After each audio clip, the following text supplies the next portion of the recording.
Okay, there seemed to be an issue with the intro, but anyways, I was going to say, what happened there? I don't know what's going on there. But That was a anyways, first. yeah, that was a first. Thanks for tuning in and watching us here on YouTube, and of course listening to us on the New Visions Radio Network. And tonight we have a special first time guest, Mr. Maxim Furek. How are you, sir? Oh, well, thank you. Thank you so much, Steve and Alex. Thanks for inviting me to the podcast. I'm looking forward to talking to you folks up there and to your listeners. But yeah, this is a great opportunity, and wanted to thank our mutual friend Kristen Amanda for the introducing me to you guys. So thank you so much. Yeah, we have to thank her for introducing us, and yeah, and for you for coming on. It's we're excited to have somebody new on to get your perspective and learn about your work, and for the listeners and viewers and stuff like that. Let's get into it. I mean, you're an author. What else in the paranormal do you do? Yeah, well, I'm a former psychologist and a Okay. former rock journalist. So my Oh real wow. passion was rock and roll, and I wrote several books about rock music. I took a look at rock through a sociological lens and tried to validate it. Not that rock music needs to be validated. I mean, it is what it is. And but anyway, in 2016, I was writing a book about a song called Timothy. Timothy was a 1971 song about cannibalism in a mine shaft. And it Oh was wow. written by Rupert Holmes. Remember the Pina Colada Man? Yeah, pina colada. Yeah, Yeah. yeah. So he was around 19 years old. He was trying to write a song that would be controversial to get a band called The Boys, Mhm. Buoys, some notoriety. So anyway, the song took off. It became a pretty big hit on Billboard. But as I was researching the song Timothy, I realized that it had some really eerie parallels with the 1963 Shepton mine disaster. Now, Yeah. Shepton was a mine disaster back in northeastern Pennsylvania. Same thing. 3 guys were entombed for 2 weeks. Only 2 came out. A marvelous rescue, a marvelous example of human survival and resilience. But the neighbors wanted to know, hey, what happened to your mate? And so back in '63, and also up to today, there were some people believe that Louis Bova, the missing miner, was cannibalized. So that Wow. rumor, that horrible, grotesque, unsubstantiated rumor, hasn't gone away. But other than cannibalism, I realized that there were all these paranormal aspects of Shepton. For Mhm. example, out of body experience, near death experience, and afterlife experience. The miners saw humanoid creatures, they saw tunnels going into the wall, they saw stairwells with Wow. ancestors. I mean, just bizarre things. Mhm. Probably the most bizarre thing, though, is that the one guy was a devout Roman Catholic. He claimed that he saw Pope John the 23rd in the mine with him for those 2 weeks. Now, here's the thing. Pope John the 23rd had died in June of '63. Mhm. Shepton took place in August of '63. So Okay. in this example, the Pope had already died. However, in the other 2 purported miracles of Pope John the 23rd, all 3 of his alleged miracles took place after he had died.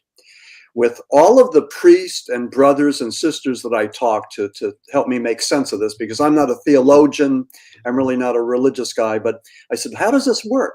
And they said, well, he died, went to heaven, and got his authority. And the philosophy is, the belief is that God works through us, and because Pope John the 23rd was deemed holy, devout, worthy, God worked miracles through him. So Mhm. that was the thing. But they saw the Pope down there. They claimed the Pope saved his life, saved their lives. And so just an amazing thing. Pope John the 23rd. The other thing, too, that is, kind of really eerie, and I didn't know any of this stuff. I didn't know the popes. I didn't know what the Vatican did. But Mhm. in 2014, Pope John the 23rd was canonized. Pope Francis did a dual canonization. Instead of having one, he had 2 popes that were canonized as saints. The other one was Pope John Paul. Now, or John Paul II. John Paul II, his claim to fame was that he was a exorcist, and he organized a college, an academy for exorcists. He brought in priests from something like 132 countries to learn the ancient medieval rite of exorcism, because Pope John Paul II believed that evil exists, that we have to do something about it. The devil exists, and the rite of exorcism is something that we need in the modern day. So this guy did this prior to 2016, Pope John Paul II. So you had 2 for 1. I mean, 2 guys, 2 popes, 2 saints that were into the paranormal big time, that nobody knows about that. So, guys like us explore this, research this, find it out. And I'm thinking, man, this is pretty amazing. It's like, nobody knows this. Nobody talks about this. Catholic Church doesn't talk about it. Well, Google it, look it up. That's what happened. And then I wrote about it in Shepton. Mm-hmm. So here's my long-winded answer to your question. How did I get started? What I find interesting though, I remember reading it, and I don't know why I didn't bring it up, but I mean the fact that you covered music, and it amazes me how many musicians or people associated with the music industry become so enthralled with the paranormal. Good point. Let me just try to answer that from the top of my head. Music opens up, pathways, synapses, conduits. Some of us are more attuned to the music than others. I mean, we get it. It gets us. I know when I used to hear music as a kid, I was in ecstasy. I wasn't like the other kids. I was in rapture. It knocked me on the head. It did something to me. I mean, like, it spoke to me. And I just think that maybe people like me, and I don't have a whole lot of paranormal experiences. So, I mean, there goes my theory. But I would think that, that connection with the music maybe would open us up and make us more sensitive and more perceptive, And maybe not in my case, but maybe in other cases. So I don't know. But anyway, 2016, that book came out, what I call the Shepton Mythology. And that opened up the doors. Now, again, I didn't go looking for the paranormal. It found me. I was invited to podcasts, to expos. Australia's Mysterious Universe did a 90-minute special, a program on me in the book, the Shepton book. Just all kinds of things happen. I mean, like, boom, boom, boom, one after the other. And again, 9 years. I've been in the trenches for 9 years. I've been working this paranormal field for 9 years. And since then, Co-Region Hoodoo, Flying Saucer Esoteric, and now my latest one, The Lost Tribes of Bigfoot, just came out. And so, like, I am deeply embedded, immersed, committed to the paranormal universe. And I'll tell you what, the demographic has been very welcoming, very receptive. They've accepted me and my theories, and I can't be happier. I mean, happiness is the person that's found their joy, that finds what they want to do in life, and also that's been able to find their tribe. I think it takes all that. So, again, I thank you for, this invite and for letting me to go and, talk about, what's important to me. So now with your books, how far do you take your research? I mean, have you gone out and investigated? I mean, how far do you take your research when you're working on a book? Yeah. Well, here's one. The book I'm working on now is called The Paranormal Apocalypse. Is This How It Ends? Yeah. And there it is, Maxim Furek, author of the Shepton Mythology. And what I do is I take a look pretty much at fear. A lot of us are afraid of what lies around the corner. Be it World War III, the next pandemic, the second coming, it's all this. So a lot of us harbor some fear and anxiety. If you're bad, you're going to go to hell. If you do something wrong, you're going to get locked up. I mean, all this stuff, whatever that is. And this came to play most recently around Thanksgiving. with the drone hysteria of 2024. Yeah. So everybody's looking up into the sky looking for things, and it's almost like a Rorschach test. If somebody suggests that you look up in the sky to find something, you will see something. Now, before that, we weren't looking up in the sky. We weren't seeing the thousands of drones and planes and stars and wheelies and whatever else were there. And we started to see things. But here's the thing. We were all filled with either fear or anxiety. Some people more than the others. And here's where, again, speaking as an American, here's where our American government left us down. For example, the Biden administration didn't have one single person who was able to successfully articulate what was going on. Mm-hmm. It was all very nebulous and confusing. Mm-hmm. That was the one thing. Now, on the other side was President-elect Donald Trump. Trump, instead of keeping his mouth shut and letting this thing resolve itself, or letting the Biden administration resolve it, Trump said that the Biden administration knew something and was withholding information from the public. There was a conspiracy going on, and information was being withheld. So that added fanned the flames of hysteria, and people were just really rattled. And it was sort of like what happened the year before with the Chinese balloons. We weren't really able to successfully define what they were. But anyway, getting back to the drone hysteria over Jersey, most people thought not that they were flying saucers, not that they were alien creatures, but that they were enemy craft, either from Iran, China, or Russia. There's so many theories. Yeah. So that was it. But here was the thing. Fear ruled. Mm-hmm. Everybody was scared. And now this thing has come and gone. We don't talk. I'm the only guy talking about the drone hysteria of 2024, but it's gone. And we tried to make some sense of it. But I'll tell you what, I felt that our government that's supposed to protect us and lead us and guide us, and be a shining example on the hill, let us down. That's the legacy of that. And one other thing too, on top of all the crap that was happening, one theory was that they had stolen a nuclear weapon from Ukraine, brought it into the United States. It was in New Jersey, and American military drones were in Jersey looking for it. The other one from a Republican representative from South Carolina said that they could be extraterrestrial creatures. So we had it all. I mean, take your pick, whatever it was. So pick your poison. So that was total lunacy, and that was an example of the fear. But with my new book, Paranormal Apocalypse, I take a look at fear as one of the driving forces of humans. And we are being manipulated through fear by religious groups, by politicians, by environmentalists, by the media. And we're running scared. We're apprehensive. We're not living our best lives now, because a lot of our lives are just filled with a lot of this anxiety brought on by people that are making things kind of crazy. So I explore this fear. And it was H.P. Lovecraft that said that fear is the most basic emotion that man has, and fear of the unknown is the most powerful emotion that we have. A man after my own heart. Yeah, absolutely. I love Lovecraft, by the way. And I just read your article. I just read your article on Lovecraft on Fate magazine. Oh, thank you. Yeah, he's one of my favorites. And I just finished reading.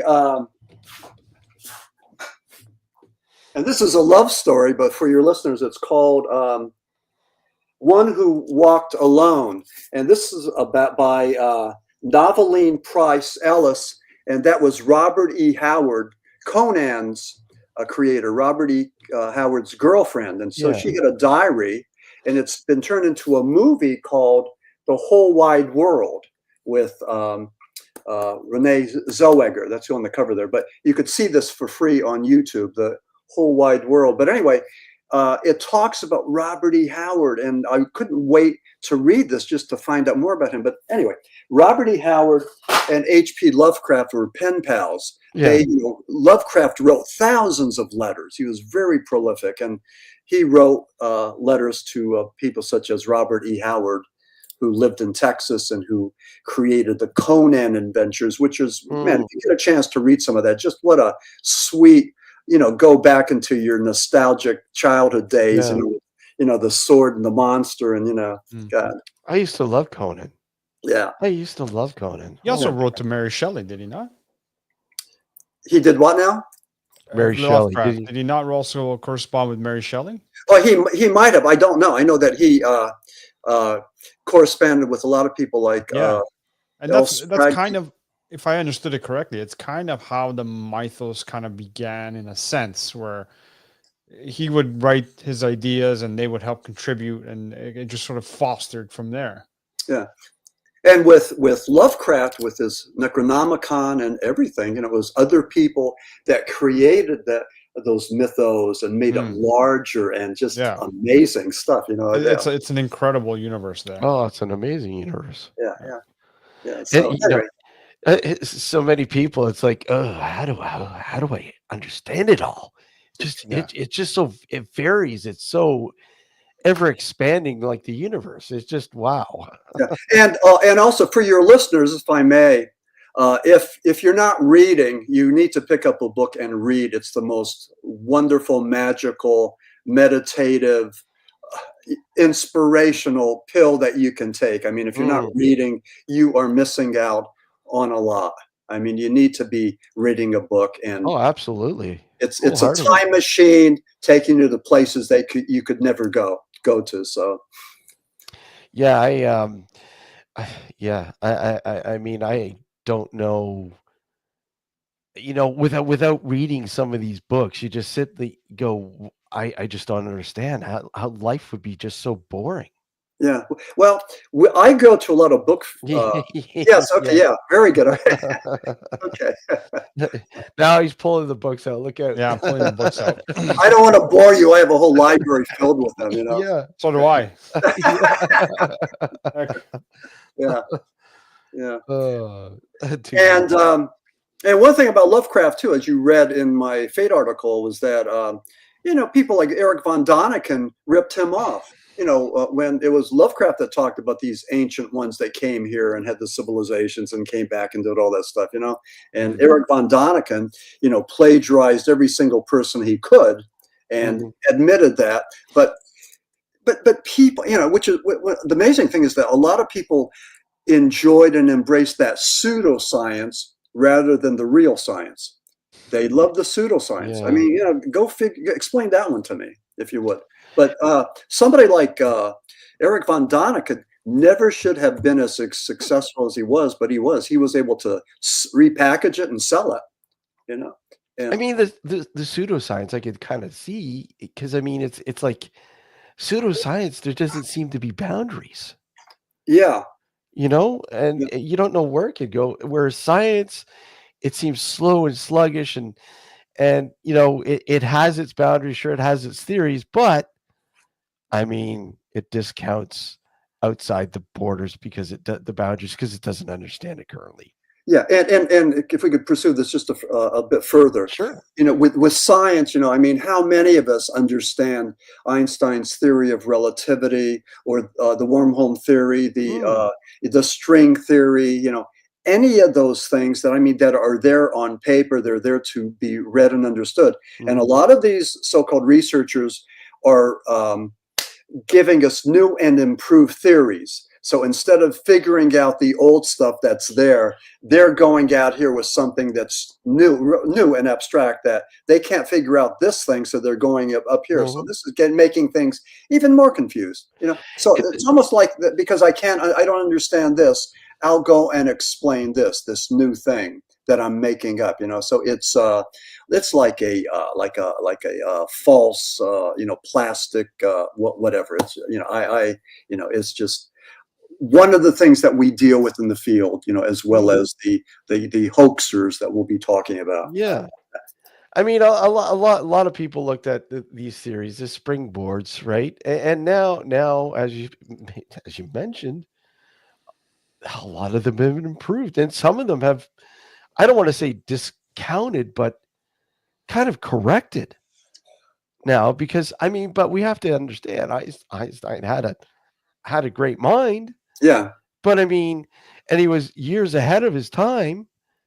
But now when we look at stuff like quantum theory, quantum mechanics, and, things that, Einstein probably had maybe a little bit of knowledge about, but it was not necessarily knowledge, but theory. It's Theory. now it's becoming knowledge. Mm-hmm. So I mean, yeah, it's it's incredible. I think we are going to quickly, at the rate of our understanding, we're going to quickly, a lot quicker, to understanding a lot of that than we would have, say, 50 years ago. 50 years. I mean, look what's happened in like 50 years. The technology. Faster, smaller, Yeah. AI. I mean, I know people, I have fellow authors that are using AI to write, and this is wrong. This is totally unethical. Yeah. This is selling out, and I hate it. I won't do it. And AI's, it's an easy way out. it really is. Yeah. It is, right. It is. I mean, it's literally, if you're just too lazy. Yeah. To be honest, I mean, I can understand that, especially if you're writing and creating, period. Yeah. The thing about being an author, though, I mean, when you get it right, when you get into that groove, that flow, I mean, man, that's magic. I mean, you're there. Something's being channeled through. You're creating this wonderful tapestry, that you add to every day and make it larger and everything. And that's the beauty of it. And I look at my books and I remember sort of where I was when I was writing this chapter or whatever. And it's, it's a good thing. It's like, you see the book and it's your baby, that your baby. It has memories. We have a question. What's your opinion on ghostwriters? Well, that's okay too. I think what that is like, if I wasn't very good at the pen and I had a story to tell, I might get somebody to go and write it in my voice, but in a better way. And so, I've been, I'll tell you, I've been asked by so many people to ghostwrite a book, and and it's a wonderful honor and privilege and everything. And some of those probably could have been, I think, good sellers. The one guy was the what was it called? The tour manager, tour accountant for Whitney Houston for 15 years, and Leonard Cohen.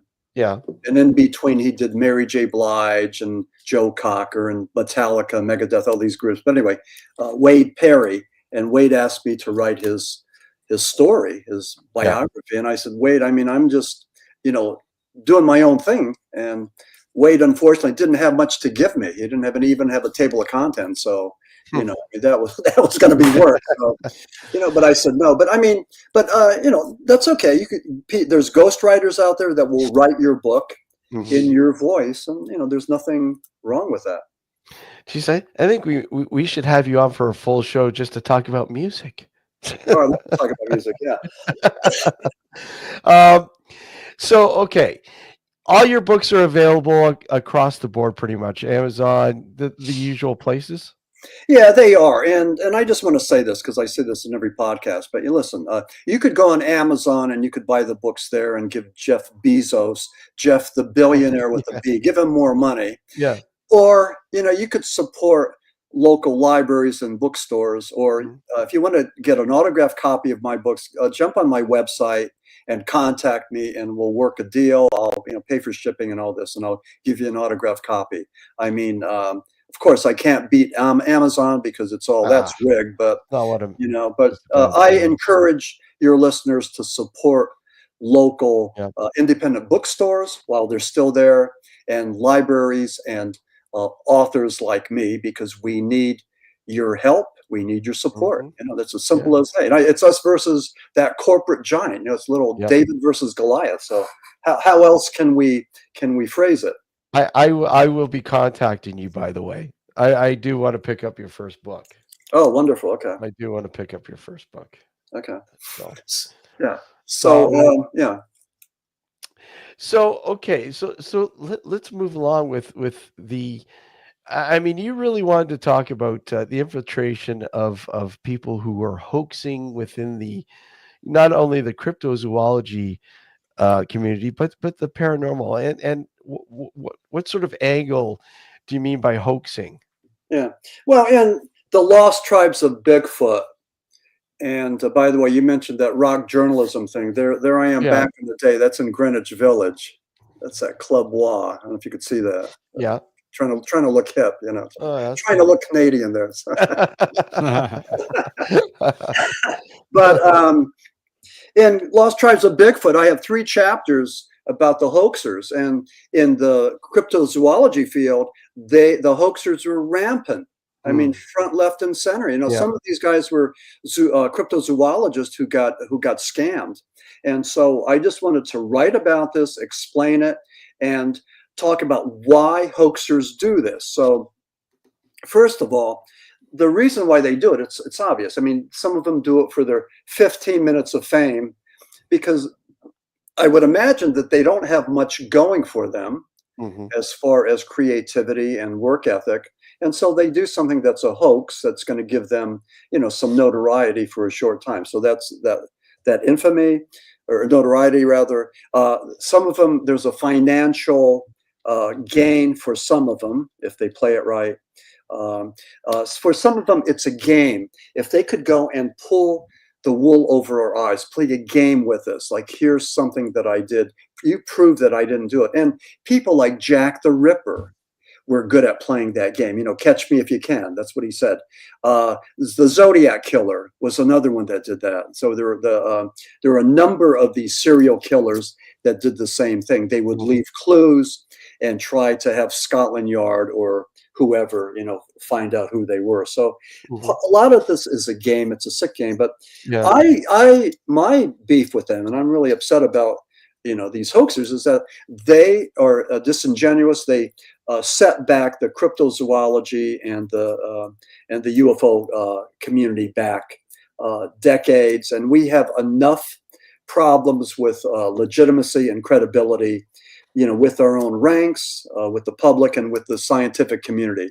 So we have enough people gunning for us and saying that we're just, you know, flakes and quacks and unhinged zealots that don't know what we're talking about. Exactly. And I hate that, because, you know, the paranormal is and needs to continue to be scientifically based. We're looking for ways to go and explain the things that are unexplainable.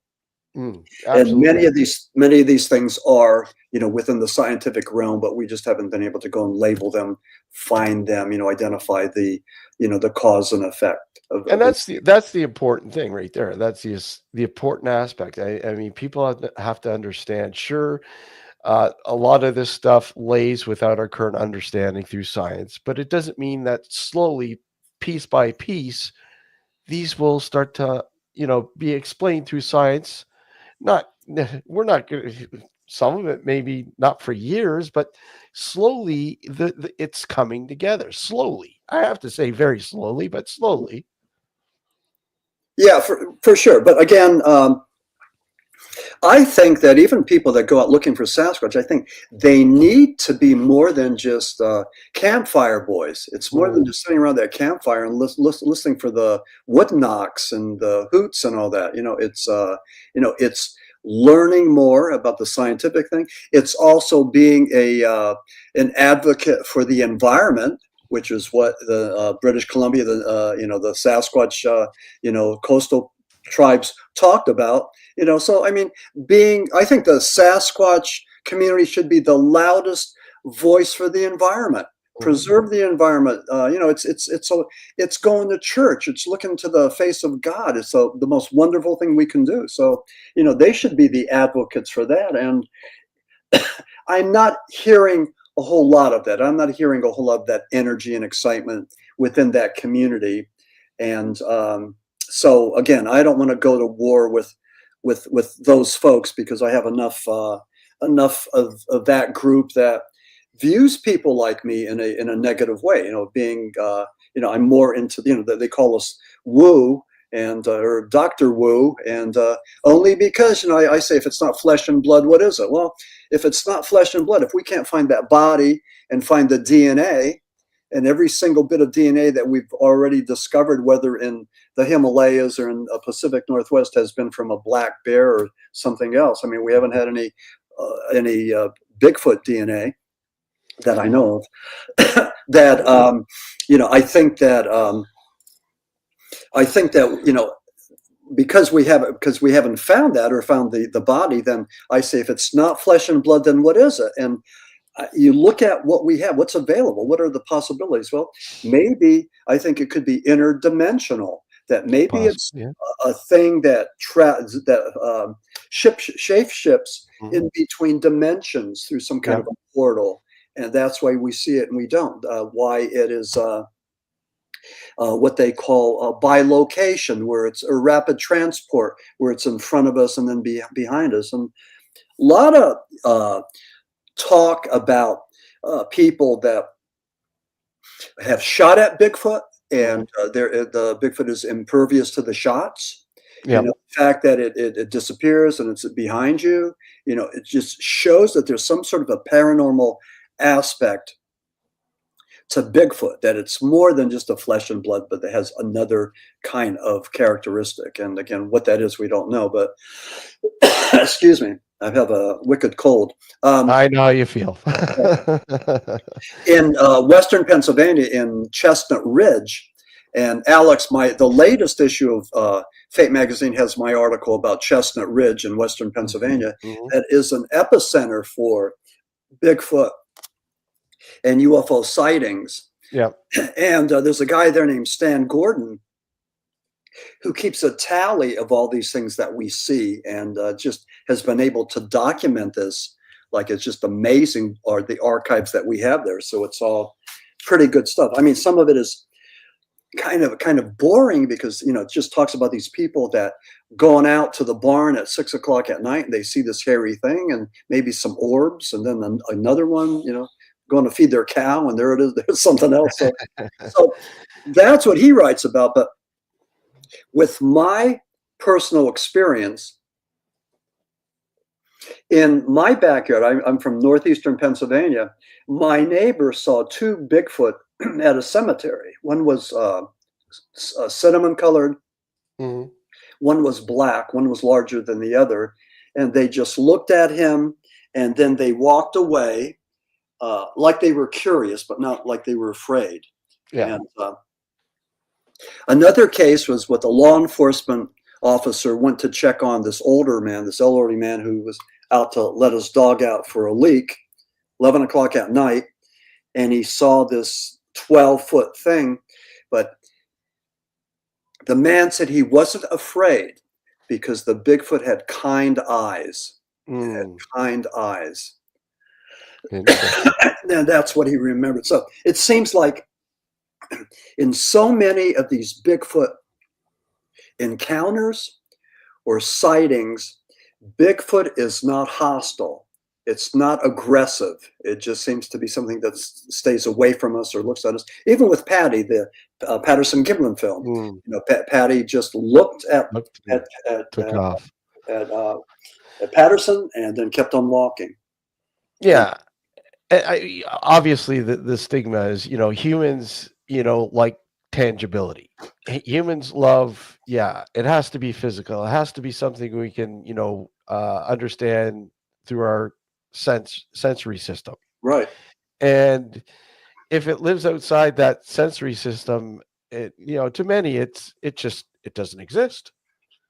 And they can't think beyond, you know, the 3-dimensional, you know, world that we live in through our eye. You know, we currently see in 3D.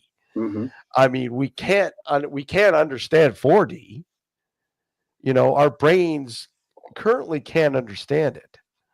So, I mean, the possibility of a lot of these creatures and a lot of these phenomenons within another dimension is quite plausible, very plausible, and there's no reason why it can't be true.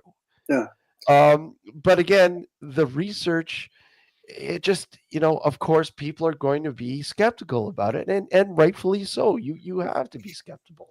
skeptical. Well, if it's not interdimensional, what is it? Just give me a theory. I mean, let's do the scientific method. Yeah, throw out a theory of hypothesis and let's talk about absolutely. Look, I always kind of fall back and kind of do research on the metaphysical sort of aspect of life. I mean, it's a realm that's there. It's the non-physical realm, and there are so many things that are hidden within that. If we're able to sort of patch into that to sort of understand it a little bit more, then perhaps it might be able to. I mean, there are so many people that understand the metaphysical world, but they, again, it's to many, it's a pseudoscience, right? It's a pseudoscience. Yeah. It's not science. It's not hard science. Yeah. I think we're fortunate that people like J. Allen Hynek and Jacques Vallée and Joe Keel, are part of our brotherhood. I like J. Allen Hynek for several reasons. He was the astronomer from Ohio, and he was with every single government project like Blue Book, Grunge, and Sign. Yep. And he was a skeptic. He didn't believe in any of these flying saucers. He thought that everybody that saw a flying saucer was hallucinating or crazy or needy or whatever. He discounted them. Towards the end, he said, wait a second. He goes, we are being dishonest with these witnesses. We're immediately discounting what they see rather than saying, what did you see? What did, and all this, trying to go and figure out and get the data. He changed his mind. He went from a skeptic to a believer. But with J. Allen Hynek, what he offered to the field was a couple of things. He gave us terminology and vocabulary that we didn't have before. He talked about levels of high strangeness. So if you see a light in the sky, that's one thing. But if you see a light in the sky that hovers over your car and knocks out the engine and covers you in a light and maybe you lose time, I mean, there's a whole bunch of levels of high strangeness. There's something going on there. Absolutely. So it's just a word. It's just like a high school, grade school word, but it made sense. I mean, nobody had that before. So high strangeness. And then the other one was the close encounters, the first, second, third, and now fourth kind, that you see things and you see proof and you see the alien and then maybe you get abducted. And then what's the fifth one that I think Stephen Greer was talking about, close encounters of the fifth kind, where you actually look for, I think CEN5. 5, yeah. And what is it? I think it's actually looking for an alien. Is that what that is? Some people are saying this latest this retrieval information that came out yesterday is actually the close encounter of the fifth kind, the retrieval, the contact, if you will, this disclosure that everybody's been waiting for. But I don't know if that's it. I don't think that's what it is. But I'm really disappointed in the lack of disclosure. We've had the United States congressional hearings of 2023 with David Grush saying that he knew where the bodies are and he knows where the vehicles are. And then the government did the same thing in 2024. And again, we had people talking. And but again, where's the proof? I mean, this is just a big tease. Where's the big reveal? Where's the evidence? I mean, they're talking a good talk, but I mean, they sort of opened the door a little bit, but they don't open it the whole way. Did you see the egg-shaped craft that apparently they retrieved? No, I did not. No. Yeah, was this just recently? Yesterday. Yeah. News Nation had a special interview with an insider, military insider, who was a part of a crash retrieval, and they showed a little bit of footage of this apparent UFO that they retrieved, and it looked like an egg, an egg. Mork for Mork. Okay. More or less. But if you look at it, you'll see it. It's all over YouTube and everywhere now. Yeah. I might have seen that. I might have thought it was an egg. Yeah. Adam B goes, what if humans are the UFO? Well, what if, I mean, which theory do you want to start with? You know, I mean, exactly. there's, there's another realm. There's, with time lapse and everything. I mean, there's another parallel universe of the three of us. Just like 5 seconds ago. Yeah. That's a reality. I mean, Mm-hmm. it's already come and gone. But so I don't know. I mean, I don't know how those dimensions work. I don't know how the string theory works. But I know that, as Tesla said, if you can understand the energy and vibration and frequency, then that will unlock the keys to the universe. And he knew that. And I think there needs to be more research there. As much as I like people like what's his name? Is his name Greer? Black guy with the curly hair. Oh yeah. Yeah. What's the astrophysicist they're talking about? Right? Yeah. Oh, Stephen. Is it Greer? No, not Stephen Greer. Stephen. But anyway, but I mean, he's a very common sense guy. Yeah. He doesn't give you much. He gives you the science. He gives you the science, exactly. He doesn't talk about any creatures or saucers or anything else. So he's keeps it real. But I think we need more physicists who are more actively involved in researching this and giving us some answers. And I think they are. They just, I at this point in time, still, I think they just don't want to come forward to looking silly. Yeah, maybe that's it. I really do think there's some hardcore research. I mean, when you look at something as important as trying to understand what happens to you, life after death. I mean, what happens to you when you die? I mean, that's an age-old question that I think they're trying their best to understand. And of course, you have lots of theories and experiences, OBs, and all sorts of stuff to go by. But I mean, they keep going back. Well, that's just neurons and your brain, just echoing points in your life, and all sorts of things. They come up with all sorts of theories, but they don't want to say, look, there's something on the other side. They don't want to admit that. But how can they?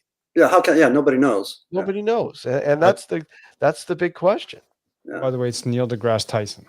Yes. Well, thank you. Okay, Neil deGrasse Tyson. Yeah, anyway. But again, he's very articulate. I like what he says, and he's just level-headed. Yeah. Level-headed. So yeah. I mean, the one of the most important questions with the paranormal, with a lot of this stuff that the high strangeness that many of us experience, is frequency. I do believe that frequencies, certain frequencies, and especially infrasound, is a major source of a lot of this unfolding, and sort of us being able to patch into maybe another dimension or another realm of some sort that we don't fully understand yet. Mm-hmm. Yeah, I know, and hopefully there'll be more to come. Like I said, the congressional hearings of July of 2023 and then of 2024. So hopefully, maybe we're close to something. Maybe they're going to admit something, reveal something, and once and for all. But I don't know. We had Kenneth Arnold's sighting of the 9 discs in 1947. We had Roswell in 47, and then we had a whole lot of government cover-up and disinformation, with Project Mogul and everything, the weather balloon and everything else. So just, we've had this going on since 1947. So I don't know what's going on.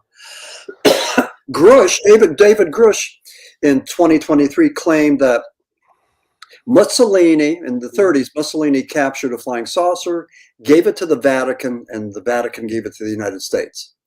So that was what Grush was saying. So I know that there's some stuff on the internet about the Mussolini's flying saucer, and I don't know if there's any credibility. I know the one thing I heard was that if the Vatican got a hold of it, they would not give it up. They would just keep it with their archives. So. They can't, in this day and age with, technology and communication and so on and so on, it's increasingly harder to, control the flow of information. And I think it's only a matter of time before they're going to have to start, feeding the hungry wolves, if you will. That information needs to get out there. I mean, they owe that to the people of, not just the United States, but everywhere around the world. I mean, people do, and there are countries that are, already, sharing their information with their people and so on and so on. So, I mean, yeah, it's only a matter of time.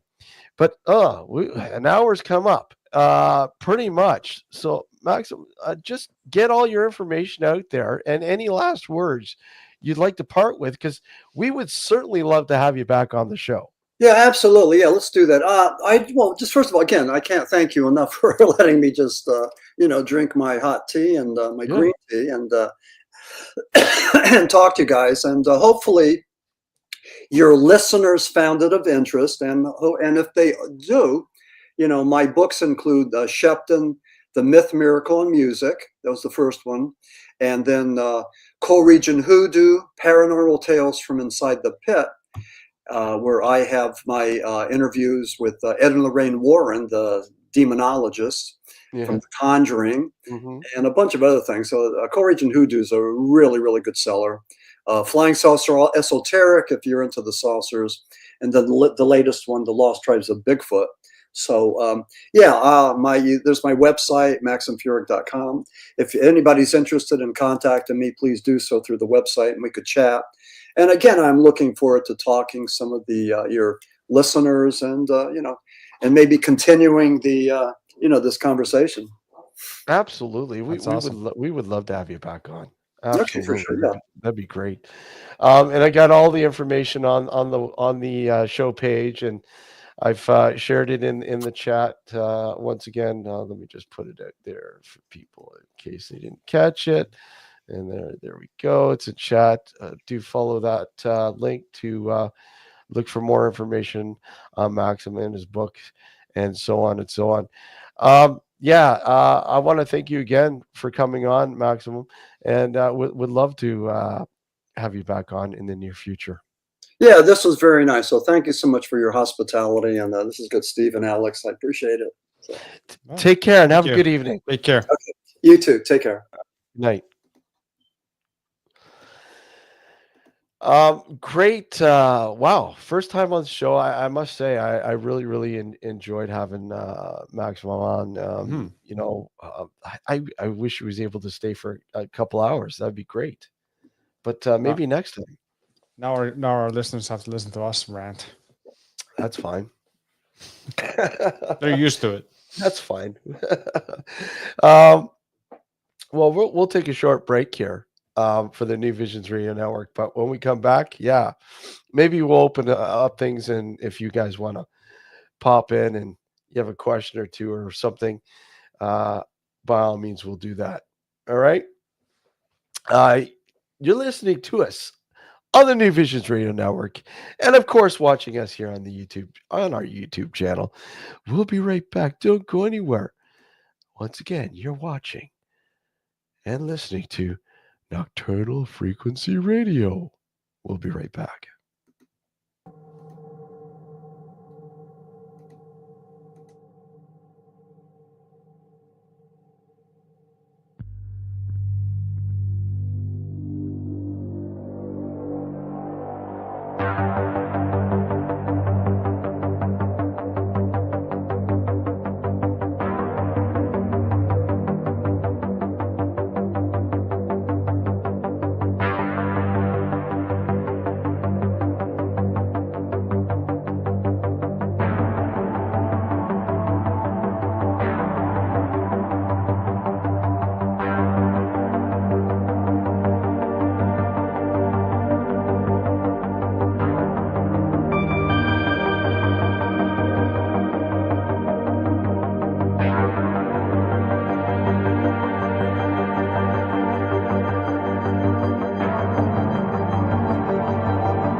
Good evening.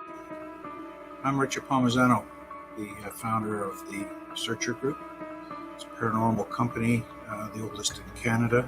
I founded it in 1979, which not only makes me old, but makes me doing paranormal research and field work for just under 45 years now. I am also an author, researcher, and lecturer on the paranormal. I've written 6 books now. And I really enjoy coming on with Steve and Alex on Nocturnal Frequency Radio, as well as listening to the shows, because there's a lot of interesting guests there. I like it, looking at this stuff, because it opens your mind to other options and other alternative thoughts. There's always time to learn new things. So I hope you join us and come and see Nocturnal Frequency Radio. Thank you. So let me ask you, what makes for good radio? My 5 favorite songs all day long. Play it again. No. As many commercials as physically possible. What? No, why would that be good? Great music, great talk shows, no commercials. Precisely. New Visions Radio gives you no commercials, no nonsense, just the best new music and the best talk all day long, 24/7, 365. NewVisionsRadio.com. Hey guys, Kristen here, host of the Paranormal Girl podcast, a bingeable exploration and deep dive education about the paranormal for the skeptical believer. Some of my past season topics have included shadow people, Mandela effect, demons, and UFOs. Currently, I am tackling Bigfoot. I have been sharing this journey with my audience since early 2021, and I have learned a lot these last few years. It's truly a mysterious world out there beyond our perceptions, and reality is just not what it seems. I have also, since the start, met some awesome folks like Alex and Steve, and I've really enjoyed watching and learning from them and also joining them on their show. Their guests are always outstanding, their listeners are just the coolest, and these hosts are some of my favorite people. I recommend their show to anyone looking for an intelligent and fun conversation about the paranormal amongst friends. So join me on my investigation, join Steve and Alex on theirs, and enjoy. Now back to the show. You are watching Nocturnal Frequency Radio.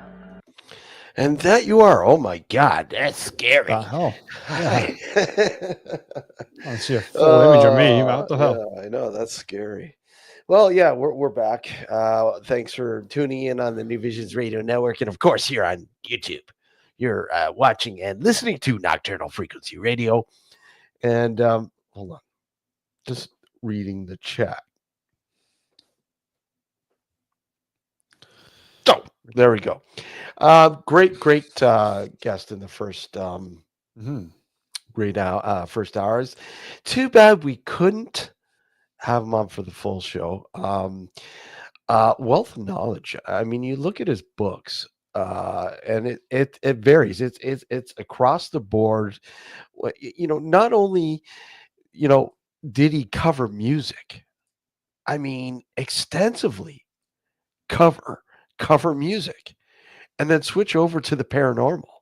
And again, he's not just covering your typical stuff. I mean, when you look at like his first book, Gareth, by the way, who's in chat, Gareth, Abandoned and Forgotten Whales, you'd probably like his first book, because we're talking about caves, very haunted caves he wrote about in his first book. I got to read it. I'm going to email him, and I want his first book. I want to grab his first book. Yeah. Not only his first book, I'm going to start off with his first book. I remember the episode that he was on with Kristen. Actually, it wasn't that long ago. I'm horrible with names. That's why when you first mentioned that he was on Kristen's podcast, I was trying to rack my brain as to where. But then when he started talking, I remember him talking about the mining accident and what have you. Yeah. Yeah. It was an interesting episode. Yeah. So, I mean, when Kristen contacted me, said, "Hey, I got a guest for you. He's right down your alley." It's like, okay, sure, yeah, absolutely. Send him our way, or send him my way, or whatever, and let's get this ball rolling. That's yeah. So yeah, that's pretty cool. Like I said, love to have him back on the show. And again, go visit his website, which is in chat and the show page, for more information on his books. And he's right. Do support him. Support him, or support the local book, you Yep. know, venues. Rather than going to say somebody easiest, yeah, and grab that. I know a lot of people like ebooks. Alex, you like ebooks. Yeah. Well, it's not that I like them. It's I You just just don't don't have have the the room. room. Yeah. If I when we moved, I got rid of a bunch of books because I wasn't sure if I would have the room to house them all. But Yeah. I've always liked going to the Steve, like BMV down in Toronto. Mm. It's a secondhand bookstore, basically. Part of the reason why I like going to places like that is because you find gems in there Hmm. that you wouldn't find anywhere else. I mean, a lot of them are secondhand books, and a lot of them are in great condition. Yeah. So you go in there, you get them for a great price. Hmm. You find books that you probably wouldn't find anywhere else. No. And it's just the atmosphere. Like you go in and you just sort of browse and see what's up there. It's still there, right? Yeah, it's still there. Yeah, got to go down there. It's been a long time. Been a long time. I don't go into TO much anymore. It's been a while, but I'd love to go back and check it This out. It's been summer a we long should time. go. Yeah, absolutely. It's too bad Big Fat Burrito wasn't still there. I know. Fuck. Ooh. Gareth loves moist, them moist caves. Oh, I love it. They're easy to slip into. Terry loves the smell of the bookstore. Yeah, I agree. The smell. One place I totally miss is the world's biggest bookstore. Me too. I really miss that place. I Yeah. used to love that place too. That again was humongous. It was the world's biggest bookstore. It was huge. Yeah, it was. And the books that I remember getting there, I mean, I could still tell you with the books I have, I could tell you which ones I bought there, and pretty much remember the experience of buying. Yeah, exactly. I used to spend hundreds, if not thousands of dollars in that place. So many good books. Yeah. I bought the Black Alchemist. That's where I first found it. Is that where you first found it? After Frank recommended it to me, yeah, that's where I found it. Yeah. This is going back to probably late 90s. Right. Well, I mean, when did it close shop again? Within the last 5 years, I would say, if not maybe slightly more. I think it's a little bit more than 5 years. Possibly. Yeah. The last few years were a blur with the pandemic, right? So I don't know how long before it closed down. I don't know if it's around the pandemic or just around that time. Because I do remember, I remember going in there. One of the last times going in there, and I do remember this is after we had we had the falling out with Robbie Thomas. Right. And I remember seeing a couple of his books on the shelf there, and I pulled them out, and I think I was with my wife, and I said, "Hey, we should have a book burning." I'm just kidding. Oh my God! Get yourselves a copy of this. Yes. It's backwards. You can't read it properly. Actually, know what? Speaking of Lovecraft, the one book that I was really surprised is by Donald Tyson. Yeah. He's a Canadian guy. He lives on the East Coast, apparently. I think you mentioned it. I recognize that name. he wrote. I was trying to look for it while Maxim was on, and I can't remember where I placed it, but he wrote the story about the Mad Arab himself, the supposed creator of the Necronomicon, right? And he wrote the story of how he came. What's that? How long ago? Oh, years ago. I can't remember exactly when, but the premise is about the Mad Arab and how he came to be the Mad Arab, and how he came to to author the Necronomicon. Right, excellent read, right?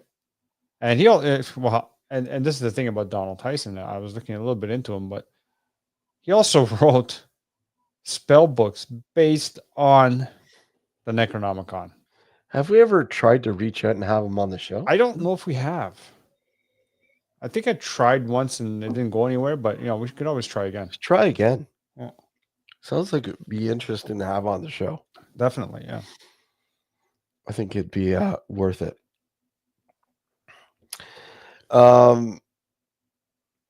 Just working on a few guests actually.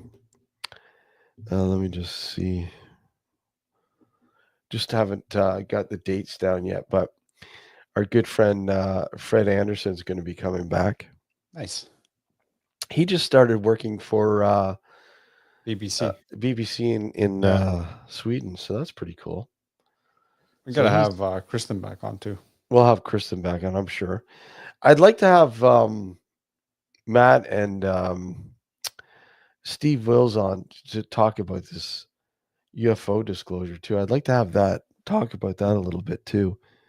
But I'd like to what else? I'd like to we have a few people coming, and again, Carl might be joining us for a full show. Carl, Dark Arts TV. Did you see he just released a 10-year box set? And it's really cool. It's good. The first 10 years of Dark Arts TV. It's really it's a nifty little fucking set. I haven't seen it. Yeah, I'm like, I looked at this. Let me see if I can pull it up here. It's actually really fucking cool. Let me see.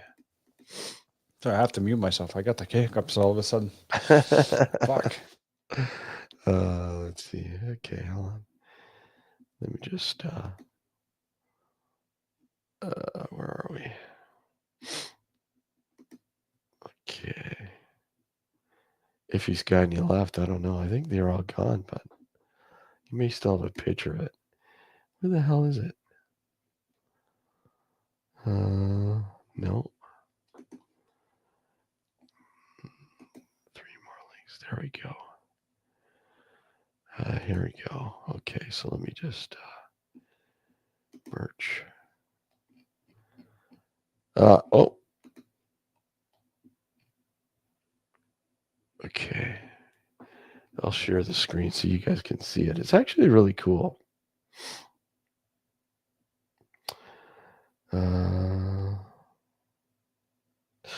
Keith, we'd love to have you on the show.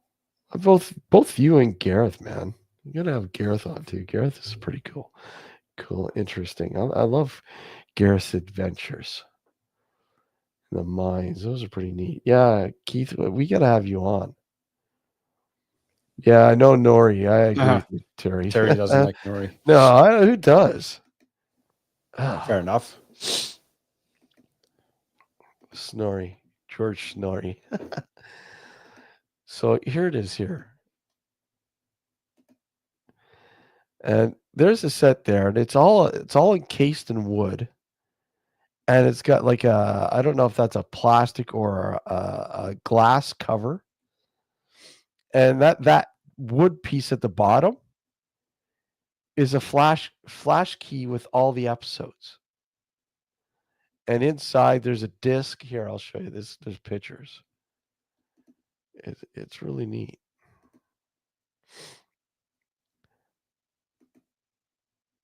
See the flash drive there. He's got some pictures in there.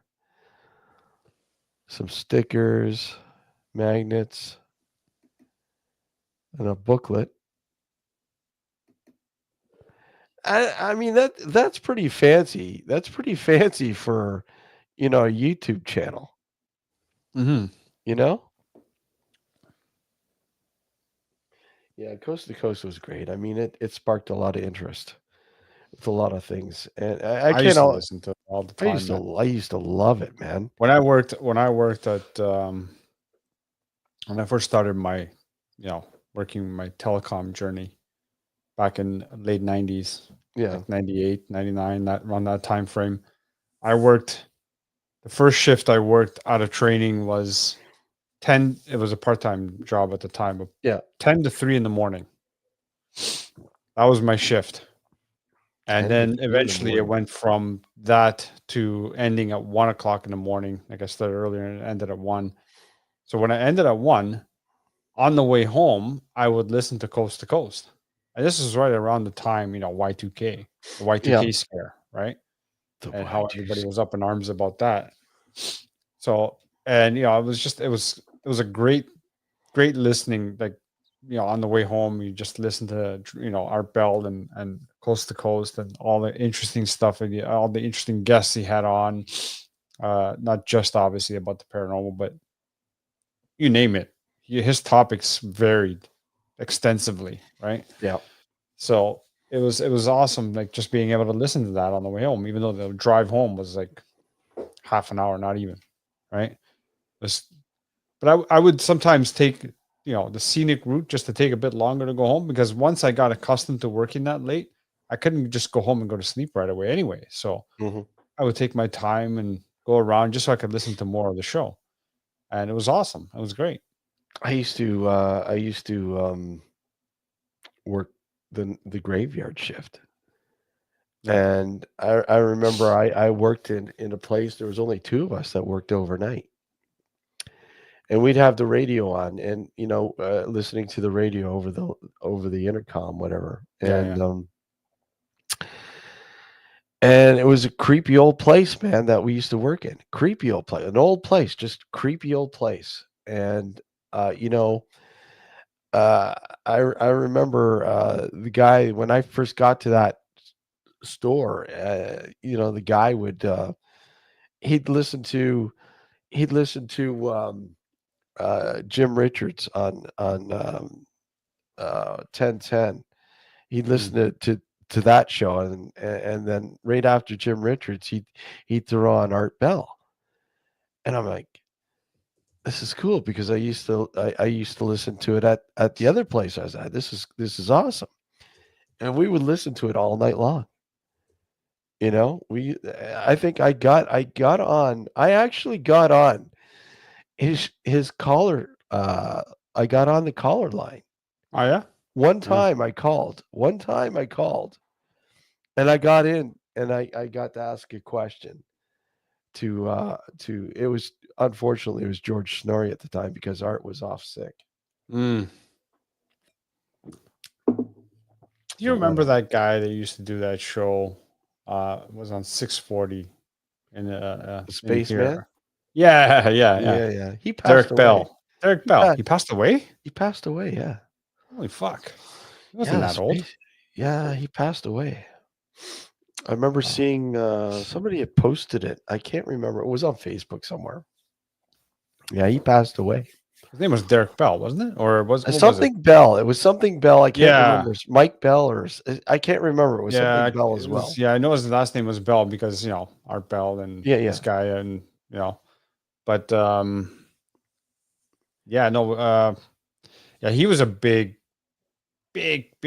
huge against Masonry and Illuminati and all of that conspiracy kind of stuff. dude. All of his Kind shows. of like Sarek. Who? Richard Sarek. Yeah. But, I mean, no, but this guy was even worse than Richard Sarek. Mm-hmm. Like every show, and no word of a lie, every show I listened to inevitably did a full circle back to the Illuminati. Right? No matter which topic he started with, it all ended with the Illuminati. And it was hilarious. And a friend of mine and I one day were like thinking, okay, well, why don't we just try calling in? right? Yeah. So he got on the phone, and we, Yeah. we had it on the radio as well. And I don't know what excuse he gave to get on the show, because if he wanted to make sure he got on the show, so he made it sound like he had something really important to talk about. Really important, yeah. So when he got on the air, my friend was like saying, "You know what? We've been listening to your show, and we're gonna be confiscating your pink and purple fez hat or whatever, like those hats Yeah. Shriners wear." You know what I mean? And he fucking lost it. Oh my god! So he bought right into it. Oh yeah, he bought right into it until that moment, and then he fucking lost it that day. Yeah. I mean, and listening to Art Bell, coast to coast, it sparked a whole lot of shit. I mean, I was hungry because, again, I was working the night shift. I was hungry for listening to, if there was something on Art Bell and they had like a topic, I don't want to fucking listen to it. Gary Bell, by the way. Gary Bell, yeah. There's got to be some other shows out there. There's got to be something. And then I started stumbling on a whole bunch of fucking really good shows. And a lot of them don't even really exist anymore, and some of them do. But I mean, I stumbled upon, Lou Gentili was another guy. Lou Gentili, I mean, his show was fucking amazing. And of course, Alex Jones back, because I mean, Alex Jones used to be on fucking Coast to Coast all the time. Yeah. And this is before he got big, and blew up his fucking personality. Fuck. Went too far. But I mean, this is around the time when he fucking busted into Bohemian Grove. I thought that was fucking amazing. I'm like, this is so fucking cool. Right? And Clyde Lewis, man. Ground Zero. There was another show. It's still running today. Clyde is still broadcasting. I used to love his show. Him like Art Bell. He was, I don't think he wasn't able to captivate and entertain the audience quite like Art, but he was able to, and he used to go on for hours too, like 3, 4, 5 hours. And then the podcasts. I mean, I dove right into the podcasts. And then I started working. I started working on Laura Moon. You remember Laura, right? Yeah, I remember Laura Moon, the Laura Moon show. I started working there, and then I said, "Look at I want to do this." And then obviously, Nocturnal Frequency Radio was born, and the rest is history. But I mean, some of the shows I listen to, like the grassroots approach, like Ghostly Talk. I used to fucking love it. I used to just a bunch of friends that went out ghost hunting, and then they'd come back to what they used to call the haunted winery and talk about their fucking adventure. I just thought it was just really neat. And they expanded and had guests on too. A lot of guests that we've had here on this show. Mm-hmm. And then of course, I stumbled upon a lot of really weird shows. But I mean, one of the weirdest was obviously our good buddy, director Jay Burkhart. Oh yeah. Terry will remember Dr. Jay Burkhart. Mm-hmm. So yeah, I mean, interesting character there. It's not the same anymore, though. It's things have exploded to the point where it's just people are like reiterating and recycling the same shit over and over again. Well, there's only so much shit to go around. Yeah. Yeah, that's the thing, right? I mean, But I mean, Terry says Joe was okay. He was okay, but he was very sensitive. He was overly sensitive. Overly sensitive. Just anyway, really fucked up. Yeah, he was. He was. Besides the point. But he always thought everyone was out to get him. Yeah. Always. Yeah. You know? And since I have my the Wiccans Lovecraft book. Hey, Rochelle. Just because I have my the Wiccans were out to get him. You know who else? Yeah. Tim Shaw. Oh fuck. He always thought Tim Shaw was out to. I don't know if you remember the time we had Joel. It was Joel. I can't remember who else was on the show. I think Justin was on the show. When might have been. We had Justin on quite a lot with him. Yeah. And we also had David and Delafrant on. Yeah. Okay.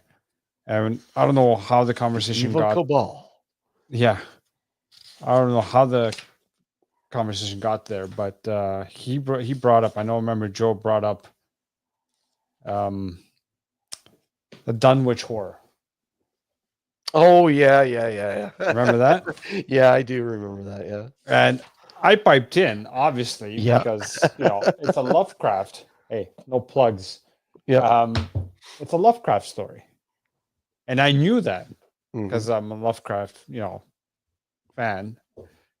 And all I said was, because I didn't want the conversation to go any further than it needed to, because it would have embarrassed Joe and Della and David, because unfortunately Della and David, or I don't know if David was on, but Della was on for sure. She wasn't aware of the story either. She thought it was something real, right? And I didn't want this to go any further, because if they had gone any further, I have to put a stop to this. They would have all have been embarrassed by it. So I said, well, Dunwich Horror is an H.P. Lovecraft story. It's not real. It's a fictional story. Yep. So Joe thought initially that it was Justin who piped in. So he private messaged me on Skype. And I said, no. And he goes, not Justin guy, whatever. I'm like, no, dude, that was me. I said, fuck. But then after that, he didn't want to speak to it anymore. He had it out for me for some reason. It's like, dude, did you want me to next continue and letting yourself make yourself look like an idiot? Because that's what you were doing. Anybody who has even an inkling of knowledge on Lovecraft knows that Dunwich Horror is one of his more well-known stories. Right? So anyway, whatever. He had to be put in his place. Joe never liked it, but I mean, you had to. And as much as you pissed him off, he would message me later on and say, look, I'm sorry. I really hope that, we could, sort of go, find a way past this, and I like being on your show, and I really do appreciate you being a friend, and so on and so on. And I go, Joe, it's all good, man. It's just you need to just relax. Yeah.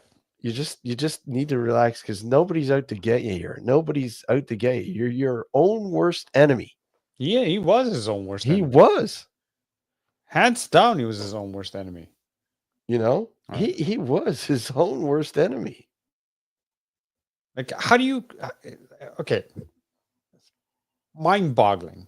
Like, if you were to say something and I go to you, Steve, no, that's a story from Lovecraft or whatever, would you take that to heart and just all of a sudden say, "Fuck you, Alex"? No, I just laugh it off, man. Right? Like, what the fuck, man? Yeah. Anyway, whatever. Terry, it is what it is. The man's no longer with us. Rest in peace. Whatever. Yeah. And that's it. He's a part of the NFR lore, man. I mean, yeah, he's a part of he's ingrained with us, man. I mean, him with David and so many other people that have been a part of the show for years. It's you're forever going to remember those times. There's no doubt about it. Guys like that guy Terry, yeah, that Terry guy, he's got to be the ultimate fucking NFR listener. He's an NFR guru, man. He's a guru, man.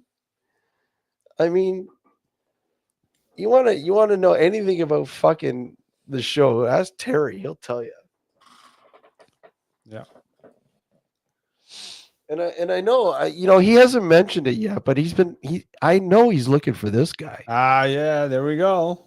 He hasn't mentioned him yet. He's like, he hasn't mentioned him in a while. Where's Frankie? There's Frankie. And all we need now is we need Frankie needs to have a sign. And Frankie will say, remember back in the live stream days? Yeah. Remember? Every time the signs will be different. Alex needs a big fat burrito.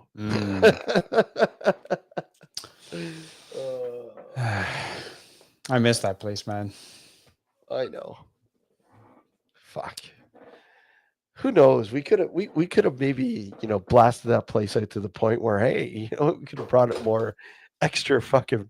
I don't think it was a problem. I don't think the clientele or the business was the problem. Every time I went there was always people in there. Yeah. You know what I mean? I don't know why they closed down. I don't know. Maybe it was just, I mean, that's an area where I'm pretty sure the rent was pretty expensive. Well, even though it was such a small, even though it's such a small, that's the annex, right? The annex, but it's also an icon. I mean, that place is an iconic location. Yeah, and I'm sure they were, even though they were steady, I don't think they made as much money as they probably needed to keep that place open. Mm-hmm. Right? Had they picked a different location on that strip that wasn't right there by Lee's Palace, they probably would have been okay. Terry says they closed for health reasons. Health reasons. Yeah. Fuck this. There's a reason why they called it Big Fat Burrito. Yeah. Oh my god. It was all the drunks that came out at Lee's Palace that oh my god, devoured. Posed health threats or health whatever. Yeah, it's crushed dwarfs. You didn't want to go into Lee's Palace after eating beef fat burrito. No. Because you're definitely going to be fucking a health fucking reason for sure. Methane gas galore. I still remember the first time I took you there, and I warned you not to get the large. The large. So I get the large. Oh, yeah. Fuck it. I can't finish this, man. It's too big. It was so good though. It's fucking I don't know what they did, but their fucking burritos were very fucking tasty. I've tried mucho burrito, I've tried bar burrito, I've tried quesadilla, I've tried a bunch of others. And some are obviously better than others. Like mucho burrito is better than a lot of the other ones I've tried. But it doesn't compare to Big Fat Burrito. No, absolutely not. Taste wise, yeah, you can't beat it. I have yet to have a burrito anywhere that even comes. Well, it doesn't even come close. Who's coming on? Rochelle. Oh, Rochelle. Rochelle. Hi, Rochelle. Where's the video feed? One sec. There you go. How's Rochelle? I'm good. How are you gentlemen doing? Good. What's new and exciting? I tried to get that case for Alex, and I got in trouble. You tried to do what? What? I tried to get paperwork for Alex for that case. Oh yeah. That's right. I lost a day's pay. Oh, holy fuck! Are you serious? Yeah. Ouch. Oh shit. Yeah. Well, don't be doing that again. That's for sure. Oh no. I loved it. It's the first time I've ever got in trouble at work. It was so cool. But what happened? What did they say? Like, oh, you can't be doing that. I told them the truth. Wow. Hold on, I'll be right back. It's all right. How does that? I really technically didn't lose it because they owed me so much overtime. Yeah. So I really didn't need money. So I was like, I just ate it. They're like, you know, we're technically giving you a day's pay loss, but you're not losing the day's pay because we owe you 5. So they didn't write me up. I just got a talking to. That's insane. I got talked to. They're like, you can't do that. he could show it on YouTube. I go, no, he just was interested. But you don't know what he's doing. I'm like, I don't give a fuck. I'm retiring. That's crazy. Yeah, fuck off. The case is like 40 years old. What do they care? Exactly. Like, what the hell do they care about that? Well, anyway. It made them look bad. That's why. Yeah, you're right. Yeah, they don't want to look bad. Yeah, I really don't care. They did look bad. They fucked up. I'm not upset. I'm upset. I'm like, you did look bad. You need to own that. Yeah. That's not going to happen. You know that. Of course not. So what's shaking? What's new?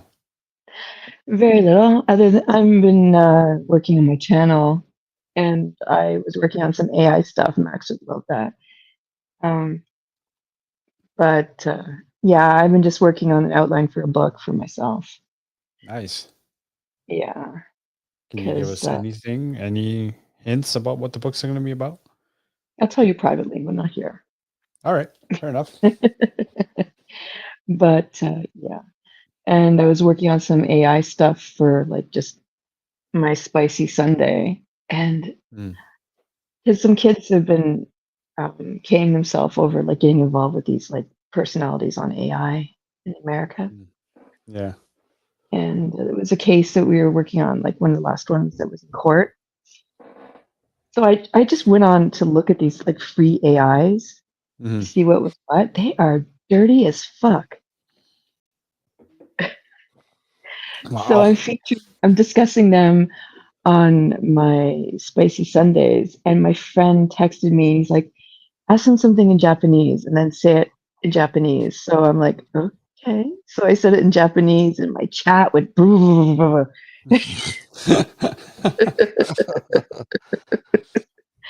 fine. Yeah, I'm like, I didn't realize my Asian audience is that heavy. Yeah. Because I thought, like, okay, they're Americans. They're not going to know what I said. Apparently and I just responded. Yeah, and they're like, I'm getting like Japanese in the chat. I'm like, oh, no. And they're like, and I'm like, no, I'm not doing that again. Because I said something really bad in Japanese. So I'm like, oh. So I had age discretion in my chat. And I edited it out what I said. I'm like, ooh, I can't say that. That's crazy. I didn't realize how many Japanese people. Absolutely, Keith. Go ahead. You know what? I mean, Steve and I years ago. Steve, you remember this story when we did this the live show at what was it? That hostel in Hamilton. What was it called? Do you remember? The hostel in Hamilton. Oh, you mean the old prison? No. The what are you talking about? When we did the live shows? Yeah. When we did the live show. The what the hell is the name of the place? Exactly. I'm horrible with fucking names. But anyway. Oh my god. The Hamilton guest house. The scene. The Hamilton guest house, wasn't it? The scene. The scene. Okay. Anyway. The Hamilton guest house. Yeah, something like that. So we had we did a live show with a live audience. Mm-hmm. Right? Twice, yeah. And one of the guys that was in the audience after the show came up to both Steve and I asking for our autographs, which was trippy in itself. Yeah. But the guy was all the way from India. Right? Yeah, I have an Indian audience too. Yeah, it was insane. Like finding out like this guy heard us and he's all the way from India. He's just coming through Canada, like going through and visiting in hostels, right? Yeah, it was insane. Mm-hmm. Yeah, I was looking through my analytics and I'm like, oh, now I know why. No, you'd be surprised. You would be surprised what people watch and where they watch from. I think Thailand is huge. Most of the people that watch us are from the UK, the US, or here. Yeah, and then you got Ireland, then you got Australia, New Zealand, and then you got Asian countries. You're like, wow, okay, this is pretty cool. Yeah, Adam, it's quite... you're in Nova Scotia. Cool. You're on the East Coast. Awesome, man. Adam, yeah. Yeah, I was like, welcome to another fellow Canadian. Yeah. Hi, man. What's up? Was shaking. Don't be Was getting good. in more trouble, Rochelle. I like trouble. You do. Trouble. It's fun. Yeah. I've been a good girl my whole life. It's kind of trippy. It's fun.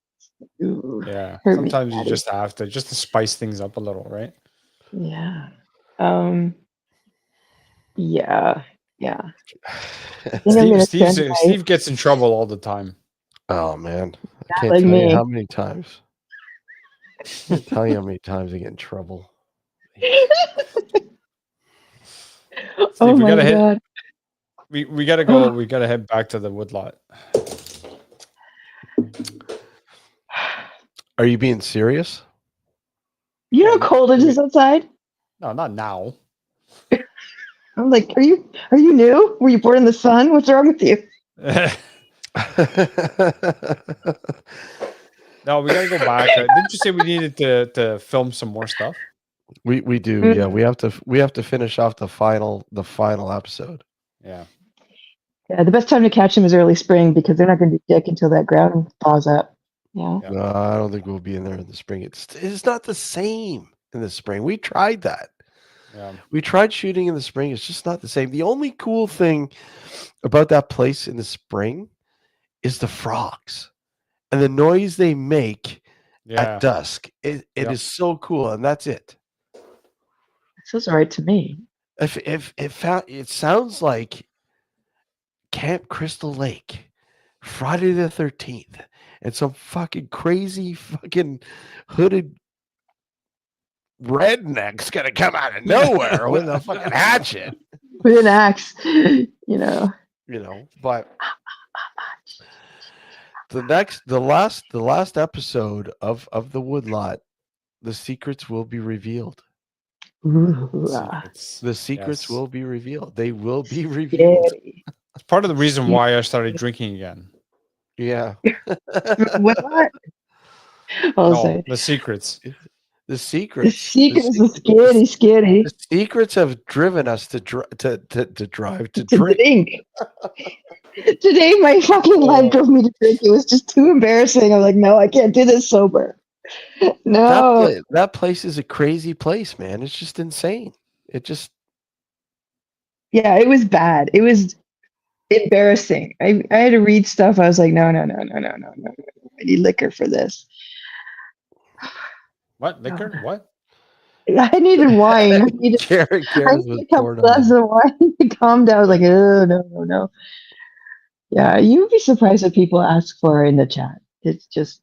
No, it doesn't surprise You don't get that here. You don't get that here. Oh, maybe not so much here. Listen, when we were on Blog Talk. When we were on Blog Talk Radio Yeah. back in the day, holy crap. Some of the stuff that we used to get. I get some of the callers we used to get. That nasty, weird suggestions to do things with parts of someone else's person, to do with other bits and pieces. No. Hey, Rochelle, I don't know if you've heard this one before, but this is one of the calls that we had when we were on Blog Talk years ago. Okay, I have recordings of evil angels going in my purse, unzipping it and everything, and snorting and growling and all. And I recorded tapes when I didn't understand.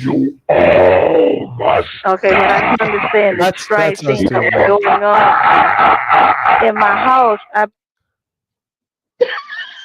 Yeah. You got to play the full thing now. I got to play the other clip. Okay, hold on. You got to play the whole play the whole thing. Now everybody wants Oh, to it went something like Tommy grabbed it like a cartoon. It went, and then there was some chanting like on Rosemary Baby. And then something so low and like, and all of that. And so I let my good friend, I called Mom, listen to it. She said, I don't watch pictures like that.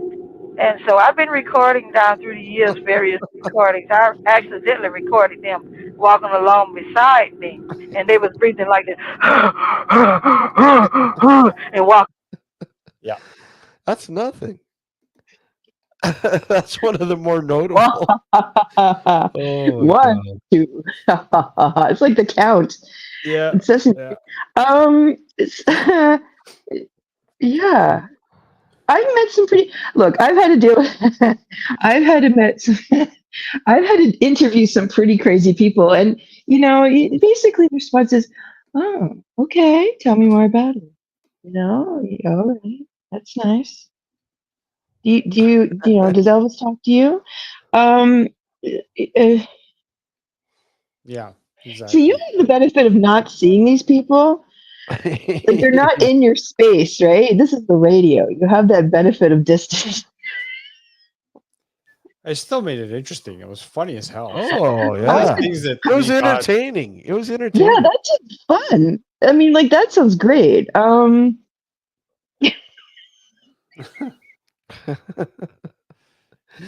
You would have had a laugh for sure with some of the people that called into the show sometimes, man. Just for shits and giggles, like. Yeah, that sounds fun. I mean, I could live with that. I'd love that. It was it's like this. That's someone who like sits at home by themselves with pictures of Elvis made out of bright lights and talks to himself. Okay, hi Joey, how are you? I took a shit. Thanks. Get the color in. Thanks for sharing. Hello. Well done. I am Joey Jackson. Okay, hi Joey, how are you? I took a shit. That's the kids calling you, right? You're live on Nocturnal Frequency Radio. Hey, how you guys doing today? My name is Mike. I'm from Macon. It's a prank caller. He's honest. Just saying it. It's a prank caller. No, that's a guest saying that. What? Oh. Okay. What did you have to say? I just wanted to talk about apparitions I've been seeing in my house, but since you guys want to be fucking assholes about it. Okay, see you later. Perfect.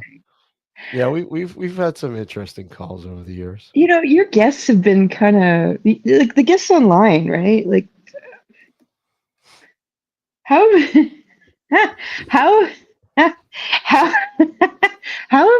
has the internet audience been handling them? What do you mean? Like, some of those, a lot of those calls, when we got those calls, most of those calls were during what we had dark discussions. So basically, we had an open round table discussion on the paranormal.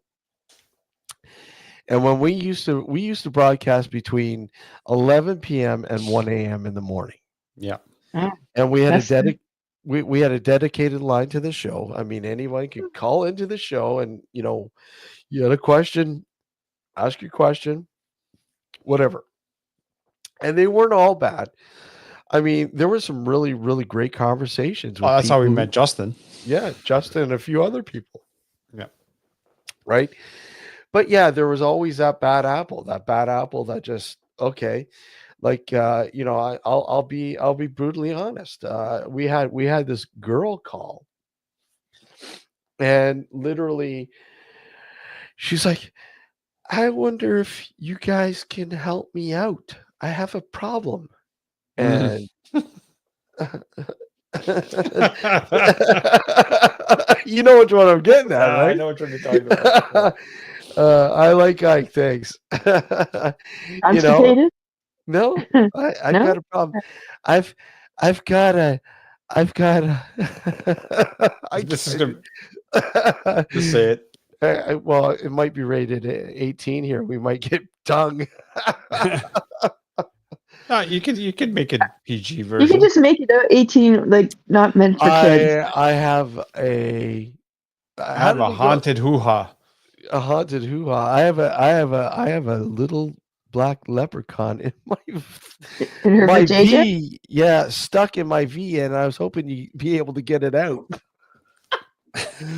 It's like, wow, where did that came out of left field?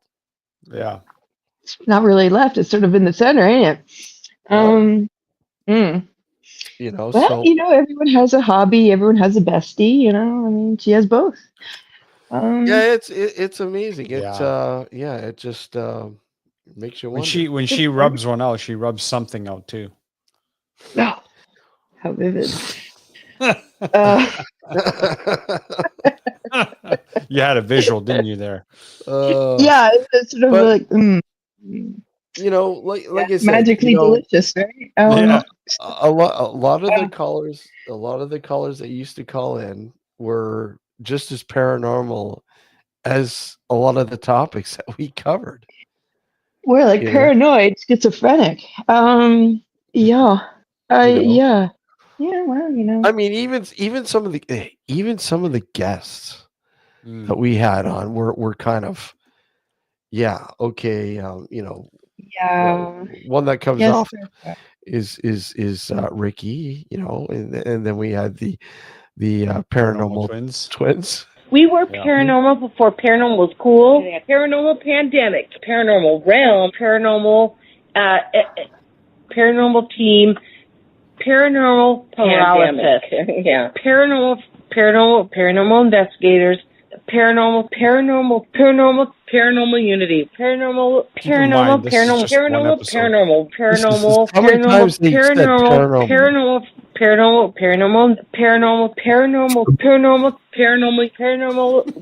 were paranormal before paranormal was cool. Oh, fuck. So there you go. I mean, we had all sorts of people. Yeah, we've had a few interesting calls. Yeah, hope they don't notice. You know, those were guests. Like those two ladies were guests. They were guests. Yeah, they kept saying as paranormal. Yeah. Oh They yeah. said the word like I don't know how many fucking times throughout a 2-hour show. They were from California. Yeah. They were from California. No, they from California, and they thought they were celebrities. Yeah, and it's I think like, everyone okay, in California thinks they're celebrities. well, you know, hey, yeah, we're gonna be on this radio show, and we're paranormal celebrities. We were paranormal celebrities before paranormal celebrities was a thing. They're paranoid schizophrenics. I think they thought if you say paranormal so many times, it gets you in the hashtag paranormal. Do you know what I mean? Like, yeah, it was almost like the Bloody Mary thing, where you go in and watch and turn off the lights against the mirror. You say Bloody Mary 3 times, and something happens. Maybe that's what happened. Maybe that's what happened. I told them my mother was calling me and not come back. You know, like we gotta go. Yeah, maybe that's why we haven't heard from them. That's a possibility. Maybe something did get them for saying. Maybe they got stuck at the turnabout. I paranormal. They created a vortex and they kind of slipped in. And didn't you feel that? It's like energy vampires. Didn't you feel it, like the life being sucked out of you every time? Yeah, like my soul was just being destroyed by these people. Just normal. It's too bad we can't find the actual episode. What? Do you have the actual episode? Yeah, I have the episode. So, you know, actually, you know what? I think that episode was that a live stream episode? I think it was a live stream. Yeah. You need to repost that. You need to repost it. You know what? If community. it's you know what? Unfortunately, we have this dark void in our archives because we moved from one place to another, and for some odd reason, some of our archives are, I don't want to say forever lost. They can't be forever lost. They're there somewhere. It's just there's just a matter of finding them. And I think I have them on one of my hard drives, one of my old hard drives, but no. They do sound like they're from California. Oh. Do they? No. Like, I'm from the UK. And they sound like from California. Do you know what I mean? Yeah. Yeah, there's some we've had some doozies on. I'll tell you that, man. We've had some pretty, you name it, we've had them on here. I mean, it's like UFO Ricky. There's another one. Oh fuck. You want to talk about one of the most unusual fucking, listen to that show. It's in our archives. UFO Ricky he has a stalker. And this stalker, he has a stalker. And this stalker, he will not give up until this guy's thrown in jail, because he's claiming, apparently, excuse me. Are they real? Yeah.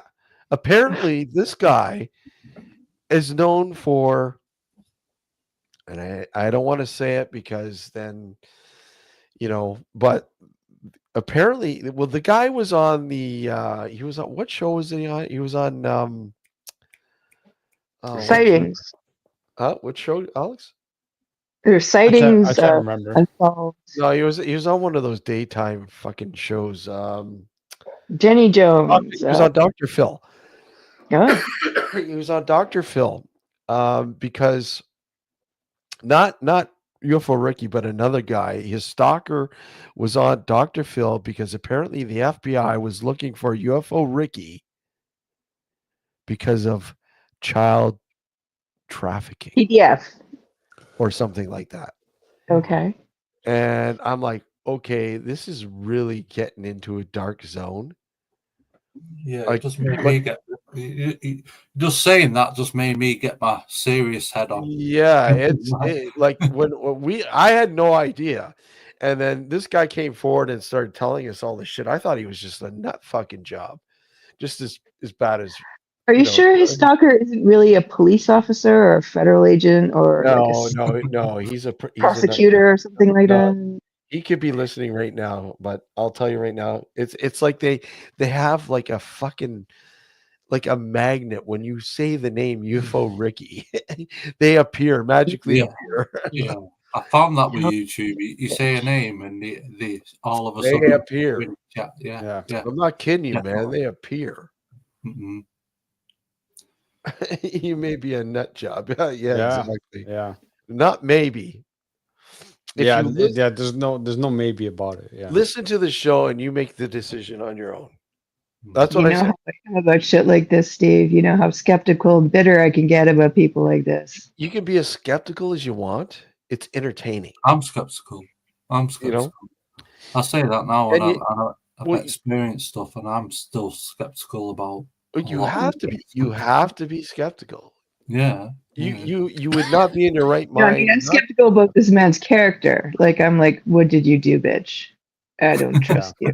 Oh no, yeah, you have to be skeptical. I mean, the guy was just definitely. But even in this field in general, like, I mean, even if you experience something yourself, it doesn't mean that everybody else is coming out of the woodwork saying I've experienced this and this and this is being truthful and honest.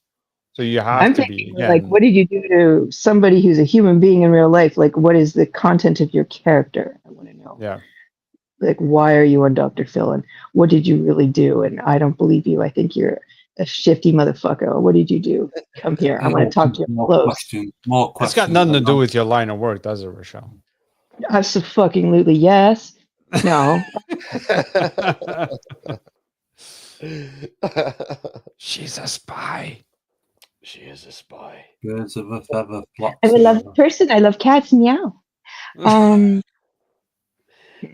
and that is the thing about having a radio show or having a show and being out there. You're going to get these people. You're going to get these people who are looking for a platform, a free platform to share their whatever shit. Yeah. And that's just the way it goes, and that's the way it's always been. I mean, there was one time. YouTube's been all right. We haven't had any problems with YouTube, but I mean, there's one time I did a live, an unscheduled live, and I did it live from my phone, and I had to shut it down because there was troll after troll after troll, and I mean, it's like, okay, fuck this. It's not even worth it. I mean, you're open. I mean, once you go live. Especially live. Yeah. I mean, we're putting ourselves out there. You know, you're putting yourself out there, and you've got to accept what comes. Like I've been lucky, to be honest. I don't go live too often. I was quite routine like you, Steve. Yeah. Quite a routine. I was live every Saturday night in the UK. And we had like the same people coming in the chat, and it was quite all right. And then I just got off the routine. I just didn't do it. I didn't do it every week. And then I see other people's chat though, and they have so many trolls. And I'm like, wow, that's crazy. Like, I don't get that in mine, young people. You know. But I see other people, friends of mine, I see it, and these trolls there, just ready to try and take them down. And that's all they're there for. They're there to hate, and, you know, and it's not about the hate, is it? You know, like, we're not here for that. We're here for the... Out of there. You have to, you know, engage in the content or leave. Do you know what I mean? Engage, you know, accept it or leave. You don't have to throw hate out there. I think there's too many people hating these days. I think it's disgusting me. I don't understand it. I don't understand why someone would leave a hateful comment on a video or a live stream. Just leave. Just go. You realize this is what people sometimes do. They're unhappy and they just keyboard warriors, and they're young people, and they're just spreading. They're unhappy. It's a fun thing for them. Like, they actually do this for fun. It's what they do. They do it to get a rise out of you. And if you fall into that trap, unfortunately, a lot of people do. It feeds them. Right. Yeah, they love it. They love it. Exactly. I mean, So that's the what best, we have the best found thing that you can do over is the just ignore them. As hard as that may be at times, but that's the probably the best thing you could do is just ignore the trolls and just move on and continue doing what you're doing. Yeah. I just tell them, thanks for coming. I know you're 12. Here's the 86,000 seconds of joy. See you later. Bye. Yeah. You know. But just in case, guys, Keith is got kind of, you know, two worlds going on. I mean, abandoned locations. Yeah. You're an urbexer, and you do explore the paranormal as well. I love your background, by the way, Ray. Your transit background, chef's kiss. Love it. I've started doing the paranormal, but I think, like, no, my main love is the urbex. Urbexing, yeah. Yeah, it definitely is. So I don't want to, like, take away from the urbex. I found the paranormal through doing the urbex. So, like, certain locations I've gone to, I felt certain vibes and just witnessed certain things, and then it's made me go back there again to do a paranormal investigation and things. And I'm learning as I go along. I'm not going to say like I know what I'm doing. Do you know what I mean? And I say this in every video I do on the paranormal channel. I'm like, you're here for the journey with me. We're all here together. We're learning. We're going to go out on this journey together, sort of thing. And that's where I want to take, you know, it's going to be humble and honest, you know. Yeah. I don't want to, like, be all dramatic, like turning the camera to myself going, you know, like, just like dramatized, you know what I mean? It's going to be honest content, but I have been slacking on the paranormal side of things because my main love is the urbex. Like, that's my main priority. You find it by accident. It makes it more genuine, more real, more exciting. Yeah. I mean, I've also had experiences in my upbringing and life in general that opens that sort of door to what I see more, if you get me. Like, you know, because I've seen things and experienced things as a little child that sort of, I know there's definitely something out there, and I can't explain it. And shut up, Tablet. I'm not going to try and explain it, but let's go on that journey together, and let's try and find out. You leave it open to their perception. Yeah, and that's good. I mean, you I mean, rightfully so. I mean, you leave it, and you're not afraid of somebody scrutinizing. I mean, you need that. You need to allow people to scrutinize what you think, and it's the right thing to do. I mean, there are too many people out there that And it runs rampant here on YouTube, and it drives me nuts. People just simply say, "I've got proof of the paranormal." Well, apparently every location's haunted. Apparently, do you know what I mean? Yeah, Like haunted. I'm psychic. I'm psychic, but I need a fucking spirit box to connect with them. You know, I've explored hundreds of locations. Like, you can literally go and watch my channel, and I've explored hundreds of locations, literally over 3 to 4 years.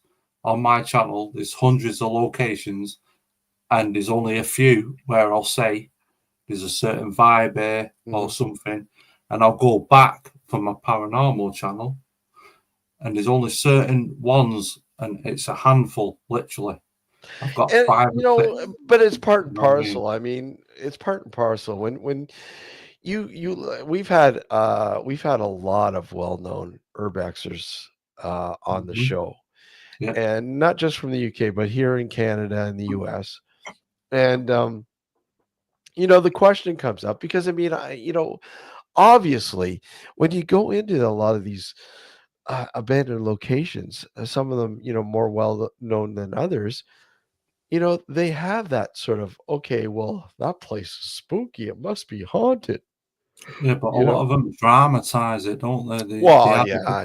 They add a bit that of goes without saying. dramatization, don't they? It's sad, but I mean, it's true. But that's why I like this. I can separate the difference between, a good urbexer and one that's like, paranormal. And most urbexers will tell you, no, I didn't experience anything. It's just a creepy old place. If you want to find a good place and you know a law enforcement officer who you do know, the best way to find a really uncomfortable situation is ask just any officer, even if you're just chatting with them. You see somebody and you go, "Can I ask you a question? Can you name one place you've ever been to that you had to go into that was bad, like haunted, just made you uncomfortable?" Every officer has had to do look in some place that was not okay. That and because of body cam footage, you can find it. You can actually request it from a police department, from Scotland Yard, from wherever you are located. Because if there's no incident and they just walk in and something strange happens, they'll give it to you. In the UK, it's all about, with the police, it's about health and safety. So half the places, they can't chase you in or go in and follow you, or if there's something in there, health and safety, asbestos, Well, I'll give you a popular situation that's popular on YouTube that people have seen, where they go to check out a Airbnb because someone thinks that the woman thinks someone's in her house, and the police go up, and then the doors open and then close behind them. And the cop upstairs says, "Anyone up there?" And they're like, "No." And the cop is totally freaked the fuck out because the doors have literally opened for them to go check them out to clear the room. Like you see what I'm trying to say.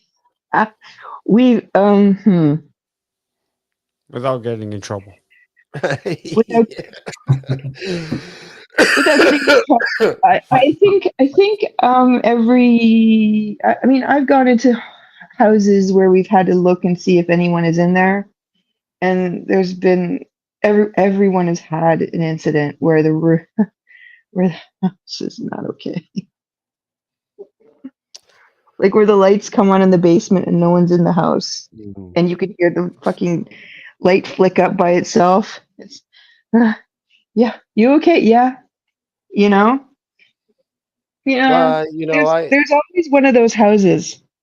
I like you said, I've got firsthand knowledge. I mean, I know what it's like. My father was with the Metro Police. Yeah, I'm sure your father told you. Like my dad had stories like this. I mean, I've already got like 4 of my own. There's always the apartment, the house, the basement, The fucking warehouse. Oh, the fucking warehouse. That you go in and you hear people talking and there's no one fucking there. Yeah, you hear lots of stories. You do. And you know what? I mean, I remember hearing a phone ringing and there was no phone. There was no fucking phone. It was empty. The place was empty. You hear a chair pulling out and there's no fucking furniture. What's that? What's that old song? Ring my bell. Ring my. What's that song? Like you hear one of those old-fashioned phones, like with bells, and there's nothing upstairs. There's nothing. You hear someone pulling out a chair. The old dial phone. Yeah, but it was like an office phone. You know what I'm trying to say? Like, you know, remember those old phones that had the distinctive ring sound? Yeah. There's some Imagine the dial phone. Imagine hearing the dial phone go. Yeah, the security people were terrified. They thought someone was upstairs on the fourth floor where no one was allowed to go, and they thought someone was like living up there. And they heard people moving furniture and phone. And we go up there, and there's nothing up there.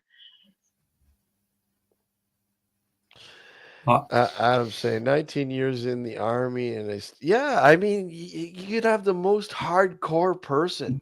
What's his head? Most of the hardcore people. I mean, I had to write a report about that. They're like, what do I write? Like I heard it too. What am I supposed to say? You know, right? You need depending on what profession. I mean, yeah, you do need to keep that level of professionalism, and you have to rationalize. I had to write there was nothing up there. That's what I mean. You have to debunk your own thoughts. Yeah, you have to debunk your own thoughts before you have to fucking lie. Yeah. Because you just say, oh, there was nothing up there. You didn't see anything. You didn't hear anything. But you fucking did hear something and you did see nothing. So what do you write? Yeah. Nothing. Because there was nothing. Because you're not really lying. It's messy. You write what you saw or experienced. Because you have to write okay, maybe we need to give this guy, this person, a psych evaluation here. Basically, what you do is you choose a fucking, when you testify, you have to choose what you hear, see, whatever. So you choose a fucking sense. Did I see anything? No. Then I'm going to choose that fucking sense to write down on my fucking report. Because I didn't see anything. And there was no one up there. Yeah. And then you go home and you're driving back to the office and you're like, what am I going to tell my boss? Well, and you tell them a lie. It's like when we're in a location that's apparently haunted, and then you bring the great ghost deterrent, and you ask the great ghost deterrent. Smells what? The great ghost deterrent. Alex, you're like fucking cryptid. Did you raise his hand when you said that? So he's the great ghost deterrent. Yeah, he's the great ghost deterrent. Yeah, he is cryptid. Yeah, you're kryptonite. Nothing happens with you around. Apparently. No. Yeah. He. Where were you in fucking 2007? Because I could have used you. It scared me. I'm getting nervous thinking about what that. Shit. I wish you were my partner. Hold that thought. I gotta get going. I gotta wake up early tomorrow. Oh, here we go. He's got to go to tear some more ghosts. No. I gotta get my beauty sleep so I can get my ass off the bed tomorrow morning. Yeah. But we gotta carry this conversation another time. Well, hold on a sec. Let me press pause then, okay? Yeah, sure. Press pause right now. We'll continue it next week. All right, Alex. Take care. Okay, buddy. guys. Bye, take care. Alex. Have a good night. Adios. Take care. Bye. He's got to get his beauty sleep. He's so beautiful. He's so beautiful. And you can tell I don't get much beauty sleep. You know what I mean? Yeah, it's yeah, you're 5 hours in the future. Jesus Christ. It's like 4 o'clock. It's 4 o'clock there now, right? Yeah. 4. I'm not going to be up in the morning, so we're all good. Well, there you go. There you go. So that's all right. Look, that's why I've joined, Steve, because it's a rarity. You know what I mean? Like, well, I watch your lives, and I watch, but yeah, you got to remember. I mean, if you guys want to find, you can actually look this shit up. If you want to, like, just scan Just ask someone you know who's done some work with enforcement or military police or something. That I guarantee fucking to you. My nephew's in the army now. He's in the army, in the UK army. I mean, even there's stuff, people who have to like do security on airplanes. I can't even begin to tell you what I've heard about airplanes. Oh, because shit. they use parts from planes that have crashed. I'll tell you that right now. They do. So of course the stigma right there is like, okay, well, come on, you're using parts from a plane that crashed. That's fucking really. Some countries use planes from crashes. I'll tell you, not Canada, but other countries do. I know. I'm going to tell you, American companies do buy parts from other planes that have crashed. Yeah, I roll them out there. I'm telling you. I can imagine. Yeah. And some planes are well known, like 1701s. Yeah. They use parts from planes that have crashed.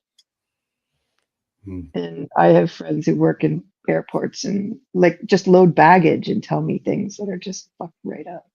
Like they've told me they've seen like ghost crews dressed in 70s uniforms coming on planes, or like stewardesses from the 80s on planes that just wave at them when they're filling up cargo planes. bay. There's some crazy shit moving around. What the fuck's in there? What's going on? They just see people. They've actually seen like ghost passengers, we need to investigate like that. ghost stewardesses. They've seen ghost pilots.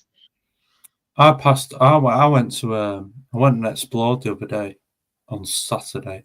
Yeah. Went and explored a place, right? And I went in there. We climbed through the window because it's always right. I've walked away from so many places. If they're sealed up, we walk away. Do you know what I mean? Mm-hmm. And if there's a way in, we'll walk in. Because trespass in the UK, I don't know what in the US what it's like, or Canada. You know what I mean? It's different laws in it in whatever. Well, country. Canada. They will give you a fine. They will fine you. They might give you a ticket. They make you feel like shit. They make you feel like shit. To where I went, but it's a they civil. Make you feel matter. guilty, and they might give you a ticket. Yeah. It's not like you're going to go to in a cell and or whatever. Like usually the police turn up and go, "Yeah, we know why you're here." And it depends if you're a repeat offender and if you've damaged anything. Like it depends. I can show the police. And number one, if you admit right on the spot what you're doing, like I'm sorry. I understand. Look, I'm just taking some photography, going through the place, videoing it. I'm not taking anything. I'm just. But we went to this place, yeah, and the front window, like on the front of the frigging building, is like open, and it looks like an epic place. And we walk in, it's like a time capsule. It's everything's literally where it should be, and no one's like trashed it, robbed it, nothing. Like it's just how it should be. It's like literally the family or whoever just disappeared. Yeah, I never understand that. And we climbed through the front window. We went in, and as soon as I got in there, I just got a vibe. And I only get this in certain. Like I've had it and I've explored hundreds of places. Yeah. I'll say I've had this feeling in 6 or 7 places out of hundreds. Yeah. I had this feeling when I got in the window and we got down, and there's 3 of us in this building, right? 3 of us get in this window. We go off our separate ways, filming our exploring videos, because that's what we're there for. We're exploring. We're not there for the paranormal. But in that first room we got in, there's just a feeling I got. Yeah. And I've had this all my life since before I even explored buildings and stuff. And I just got this feeling like I can't even explain it. It's not even like someone's watching you. It's a weird feeling, right? And then I carried on through it. Well, to be honest, we got in this first room, in this front room, and I got the feeling, but there's 2 other people in this room with me. So I go off and I walk in front and I go through to the kitchen, film that, because you don't want to be filming the same stuff as someone else who you're with. You don't want the same content, you know what I mean? And then I go up, and then we go upstairs, and then there's like, what is it, 4 bedrooms upstairs, and only one of them 4 bedrooms, I've got the same feeling I got in that living room, in the front room, where the settees, the couches are. Only one other room upstairs out of 4, I got the same feeling I got when I first came in that building, and there's no reason for it. Do you know what I mean? I can't explain it. There's just something. There's like a feeling, and I want to explain that, and that's why I've the paranormal side of things, and I've separated it from the exploring side of things. I want to keep it honest. So hopefully, if I get a chance, I'll go back and I feel like I need to go back now and do a paranormal investigation there. Yeah. Of course. But I did pass it on to someone today. I passed it on to someone who I know as a genuine paranormal channel. I passed it on to him because I'd love to see him go there. Like, it's not about me gaining anything from it. It's like, I want to see someone. You want to get somebody who's in that field, their perspective. Yeah. I want to, so I'll give him that location, and hopefully he'll go there and he'll go and film that. So that shows it's not, I'm not after me like gain, you know what I mean? Like, I want him to, I'll pass it on to someone who will actually get the most, and he'll turn up, and he's not faking anyway. Do you know what I mean? Like, that would be interesting. Yeah. He's walked away from so many locations and he's got nothing. He's spent all night there and he's got nothing. And I've met the guy. That's a investigation, getting nothing, because nothing. Can't expect them to dance ballerina dance for you, right? Because I don't pass locations on to everyone. In the UK, man, they get destroyed if you like. It's like that here too. Yeah. You share the location of a certain look. It's so sad to see it when you see somewhere you've been and it gets destroyed, and it's just it hurts. It literally hurts because you feel like when you go to somewhere that's untouched. I had a person approach me. This is a long time ago. Approach me about a pioneer cemetery that we were doing research in, and it was legitimate research with the town and everything else. And this guy kept pushing and pushing and pushing. Where's this place? Where's this place? Where's this place? I don't give out information on shit, because of, I know what could potentially happen. Anyways, this guy found the location. He found it. And when he found it, he went there. And did some kind of some poor decisions, let me just say, and he literally blasted out the location on his website. Oh, fuck me. And I went up there, I think maybe a couple days later, after he had blasted it out on his website, because I'm like, okay, wow, he found this place. I went up there, and this again, this old pioneer cemetery was already in bad shape. It had not been taken care of in years, even though the city owns it. They don't do anything with it. They didn't even cut the grass or nothing. They weren't even cutting the grass. I mean, we'd go up there, we would cut the grass and everything. We would fucking collect the leaves, put the garbage down, everything. We went in there a few times, cleaned it up.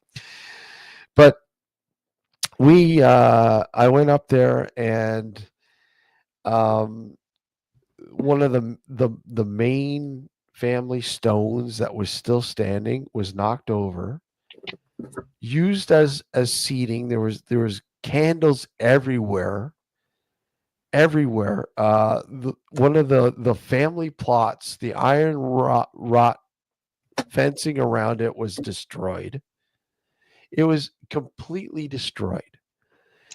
And on his website, he was doing, stupid shit like, you can't read what's on these stones. Here you go. Any Canadian will know fucking Tim Hortons coffee. You just pour it on the stone and you can read it better. Well, warm water will do that. Warm water, you just need water. But this guy's pouring his coffee on, like, disrespect galore. Like, it was so pathetic. So pathetic. I mean, we went up there the following week. I went up there, I fixed the stone, I picked it up, put it back up, cemented it back together, and literally within days, somebody was back up there and destroyed it again. It was horrible. But thankfully, because we tried to get a paranormal meet and greet conference together with some major people in the paranormal to come out and guest speak and to raise money to restore the cemetery. And it's only a place for people like this. Yeah, a small place. And one of the major family that was attached to this plot was a oh God, no, I'm lost for words here.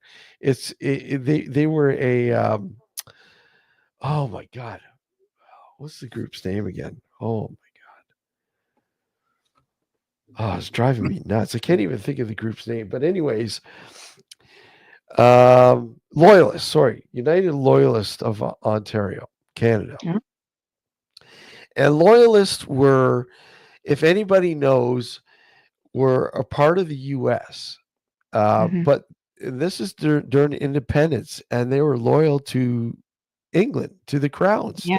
They were big on maintaining the English. Maintaining English rule. Yes, maintaining English rule. No, we did some bad shit in America. Yeah, they were the ones who didn't want to separate. In the U.S. And unfortunately, because of independence in the U.S., a lot of the loyalists were kicked out, were booted out of the U.K. or fled the U.S. Yeah, they came here. Came to live here in Canada and were granted land. And, the person who owned that land, who had that family plot, they were loyalists that came up from New York State. Yeah. And the loyalist group, excuse me, the loyalist group saw that they took interest in what we wanted to do or what we were trying to achieve, and took it over and fit the bill to have that Pioneer Cemetery completely restored. Thank God. They went in there, they got the steel framing, and rehoused the plots. The stones were put back up, and steel supports, metal beams. They went in with ground detecting radar to see if there was any plots that were, indistinguished. They cut all the brush to find all these other plots that were, hidden from view. And they totally killed it, man. They made it look really nice, absolutely beautiful. And history, man, it's history. But sadly, I went up there last year. Last year I went up there, and it's been destroyed again. It's so fucking sad. I hate that. I hate it. I hate seeing places. People are really. It's like people who go and adopt black cats so they can sacrifice them at Halloween just because they think it's witchy. Yeah, it's like they're in that. Does that actually happen? Do people adopt black cats just to? Yeah. Yeah, they don't. They won't even let people adopt them between October 1st and Christmas anymore. because See, that's people are not a UK thing. Like, that's not even a fart in the UK. I don't think. You know, like it's really not. hard to adopt a cat nowadays between like a certain time, especially one that's like black or gray. Forget it. It's not happening. That's crazy. People are Satan, man. Yeah, humans are evil. Yeah. I remember. You want your demons? Demons are humans. Yeah, I don't. Yeah, I mean, people are going to disagree with being me, Jewish, pushing over someone's stone is the most horrible thing you could do in a Jewish graveyard. So pushing over someone's stone is any graveyard. Like any graveyard, but it's like, for me, it's like the biggest fuck you, the most disrespectful, like hurt my heart kind of thing. Yeah, it's very World War II shit to me, you know. I've seen, like, in the UK, I've seen so much hate to the Jews. Lately. Yeah, it's gotten really bad. Well, it's getting bad. It's getting. I've seen it with my own eyes, and it boils my blood. You know what I mean? Like, I see all this hate to I wouldn't like to see it to anyone. Never mind the Jewish community, or, you know, like. But without getting political, I don't want to get political. Oh, no, I don't want to get political. I mean, people have to destroying understand. Someone's cemetery, no matter how old it is creepy and evil, and they should change the laws that if you even suspect that someone might be responsible for doing something like that, they should get jail time, because it doesn't matter who you are, where you are, how old you are. You should never, ever, ever, ever disrespect someone's resting place, no matter how long. But look at how lax. Look how lax it is now. I mean, you got these teenagers, you know, smash and grab with jewelry stores, and it's getting out of hand here in Canada. And you know, it's you know, because they know that, you know, they're not going to spend a night in jail. You know, they're released. It's ridiculous. Yeah, I just think that no, I don't know. I mean, I wouldn't even talk back to my dad. Yeah. You know, even as an adult, my kids. I mean, I asked them once. I go, "Would you ever pull shit like that?" And they looked at me like I had lost my mind. It's a different mentality, a different generation that. Oh yeah. That's younger. You know, it's like a teenage entitlement kind of mentality that I don't grasp. But I mean, I'm going to be honest with you. I think it has a lot to do with what's going on at home, because I would absolutely, even if they didn't get prosecuted by the law, I would ruin their lives so long. I would take everything they liked away forever. I would absolutely make their life a living hell. Yeah. It would not go well here. So, exactly. I think it depends on the parents. You see, what I was going to say before, like, I don't know if this is changing the subject, but I'm going back to what we was talking about before. That's such happy shit. Like, you know, like, I grew up in the 80s, 90s, and there was like the America hated Canada, Canada hated America sort of thing. And well, the UK, I'm surprised the UK and Canada aren't closer together than this, you know, like in relationship. Well, I think that a lot to do with you know, the left going, hey, look at you know, we want to separate, we want to be our own country. I think that's the problem, you know. I don't know. My best girl is from the UK, so I don't know. I don't see that with you guys. I'm very comfortable with the UK. I've worked in. I mean, like, I grew up watching America go, like, if you said, like, so say someone from America came over to the UK and you hear the accent and that, and if you said, are you from Canada? And then they went, no, I'm American, and they get offended by it. Yeah. Do you know what I mean? They shouldn't be offended. They should be great. Honestly, it's a thing over here, that. So I think the Canadians get offended if you say they're American. Yeah, if you say I'm American, yeah, I'm the other way around as well. I'd be like, fuck you, mate. But I mean, I have half my one half. My lineage comes from the UK. I mean, I have family in Dundee. Yeah, I'm European. I'm Eastern European. I'd be grateful if you was from the. I mean, I've been to America, so I can I've seen. I'm sorry. Yeah, I'm sorry. I like that. I've not been to Canada yet. It's on the cards, and we have family over there as well. So it's like We'd love to have you stay a while. Should happen. Whereabouts in the U.S.? Vancouver. No, Canada. Sorry. Where have I been? Yeah, where in the U.S. have you been to? Florida. Sorry. So it's like, you know what, I as much as I hate to admit it, but I love Florida. I really do. I mean, I do like Disney World, but the state where nobody's from. Yeah, nobody's Everyone from Florida. just migrates there when they're old. Everybody migrates there. Yeah, I'd love to see. There's so many places in America I'd love to see, and so many places in Canada, and even Southern America. There's so many places. It's like the place where they have the Florida Man news. Like Florida Man. Florida Man's hilarious. Florida Man. Florida Man gets caught with alligator sex club. When I went to Florida, so I didn't have a clue. I was like teenager.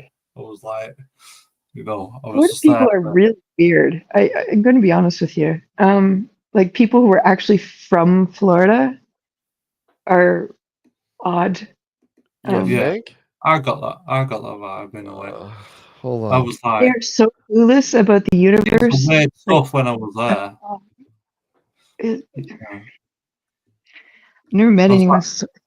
I was 14, and I was like, the first thing was on the coach coming from the airport to the hotel, and then we seen like police cars coming into a petrol station, a gas station, and then they were cutting them off, and there was some guys jumping out the car with pew pew and all that. Yeah, and it was like, they don't even say freeze. They just yank their. I mean, like here, pulling out your gun is a big fucking deal.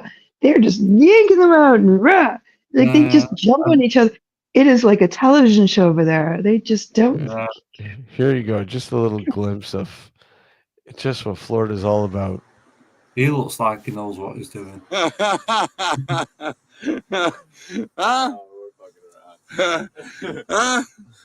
Come on, big dude.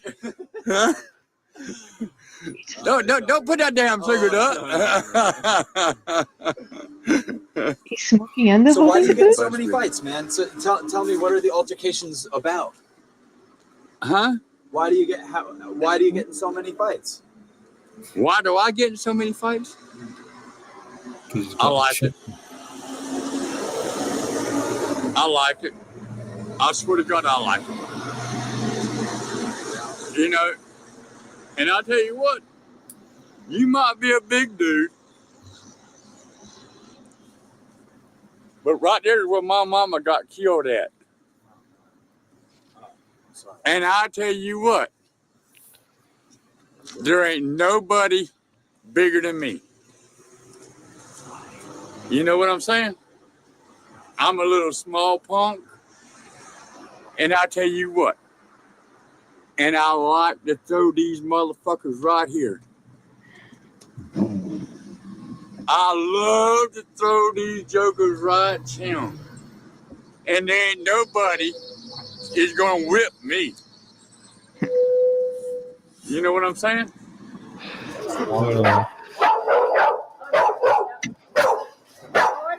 Yo, this looks like a good fucking thing. What? Angie, have I ever gotten any fights? Oh, yeah. Yeah, it depends. He's had to get in quite a bit out here on the streets. I beat a lot of guys. He's had to most of the time they start trying to come on to me. I would put her in short shorts and tank tops. I'd go into Lou's, these blood bucket bars, and I'd intentionally have her go in there just to have somebody fuck with her so I could fight him. Where was that, on Paramore and Kaylee, where I fought the big skinhead, that 6'7" dude? Well, we went up there, and he was making prejudiced remarks about niggers and stuff, and I don't like that word, and I told him I didn't appreciate it. Well, he was trying to rap to a girl that was a friend to her. She hadn't seen the girl in a while. Well, the girl seen Angie and was like, this guy's drunk trying to rap to me. Well, he took it personally.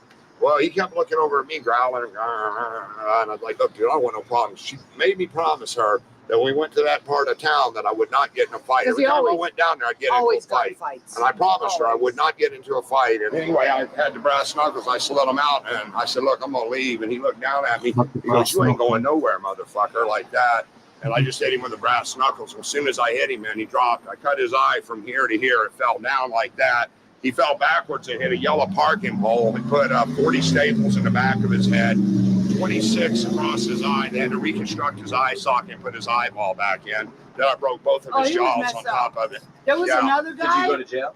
No, actually, we left. The helicopters came and the police come. We shot down the railroad tracks. There was a slow-moving train. We jumped up on a car, and we went like 3 miles down.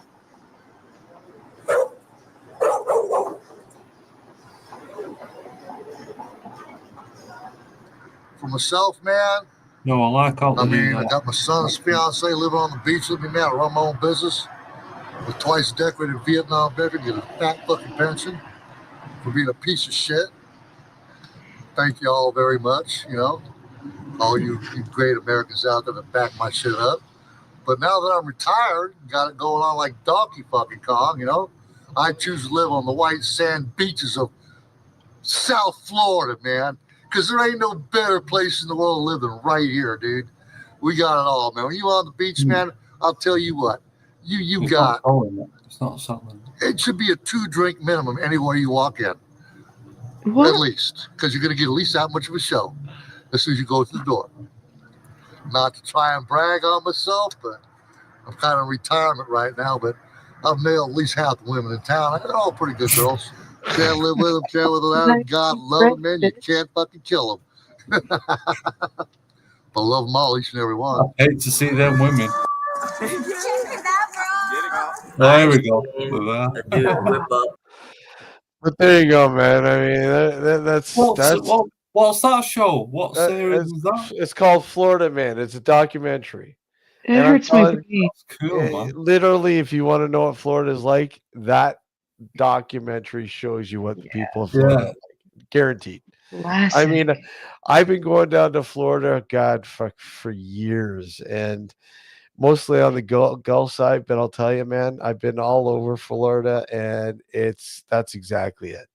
Yeah, a 7-Eleven in a parking lot is that. That is a 7-Eleven parking lot. I mean, you know what? There's something inside me.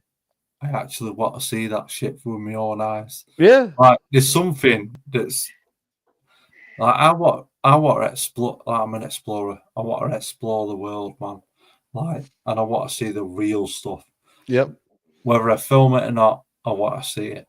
And it's like I was 14 years old when I went to Florida, so I was kind of hid away from that. If you know, yeah, I was kind of kept away from that side of it.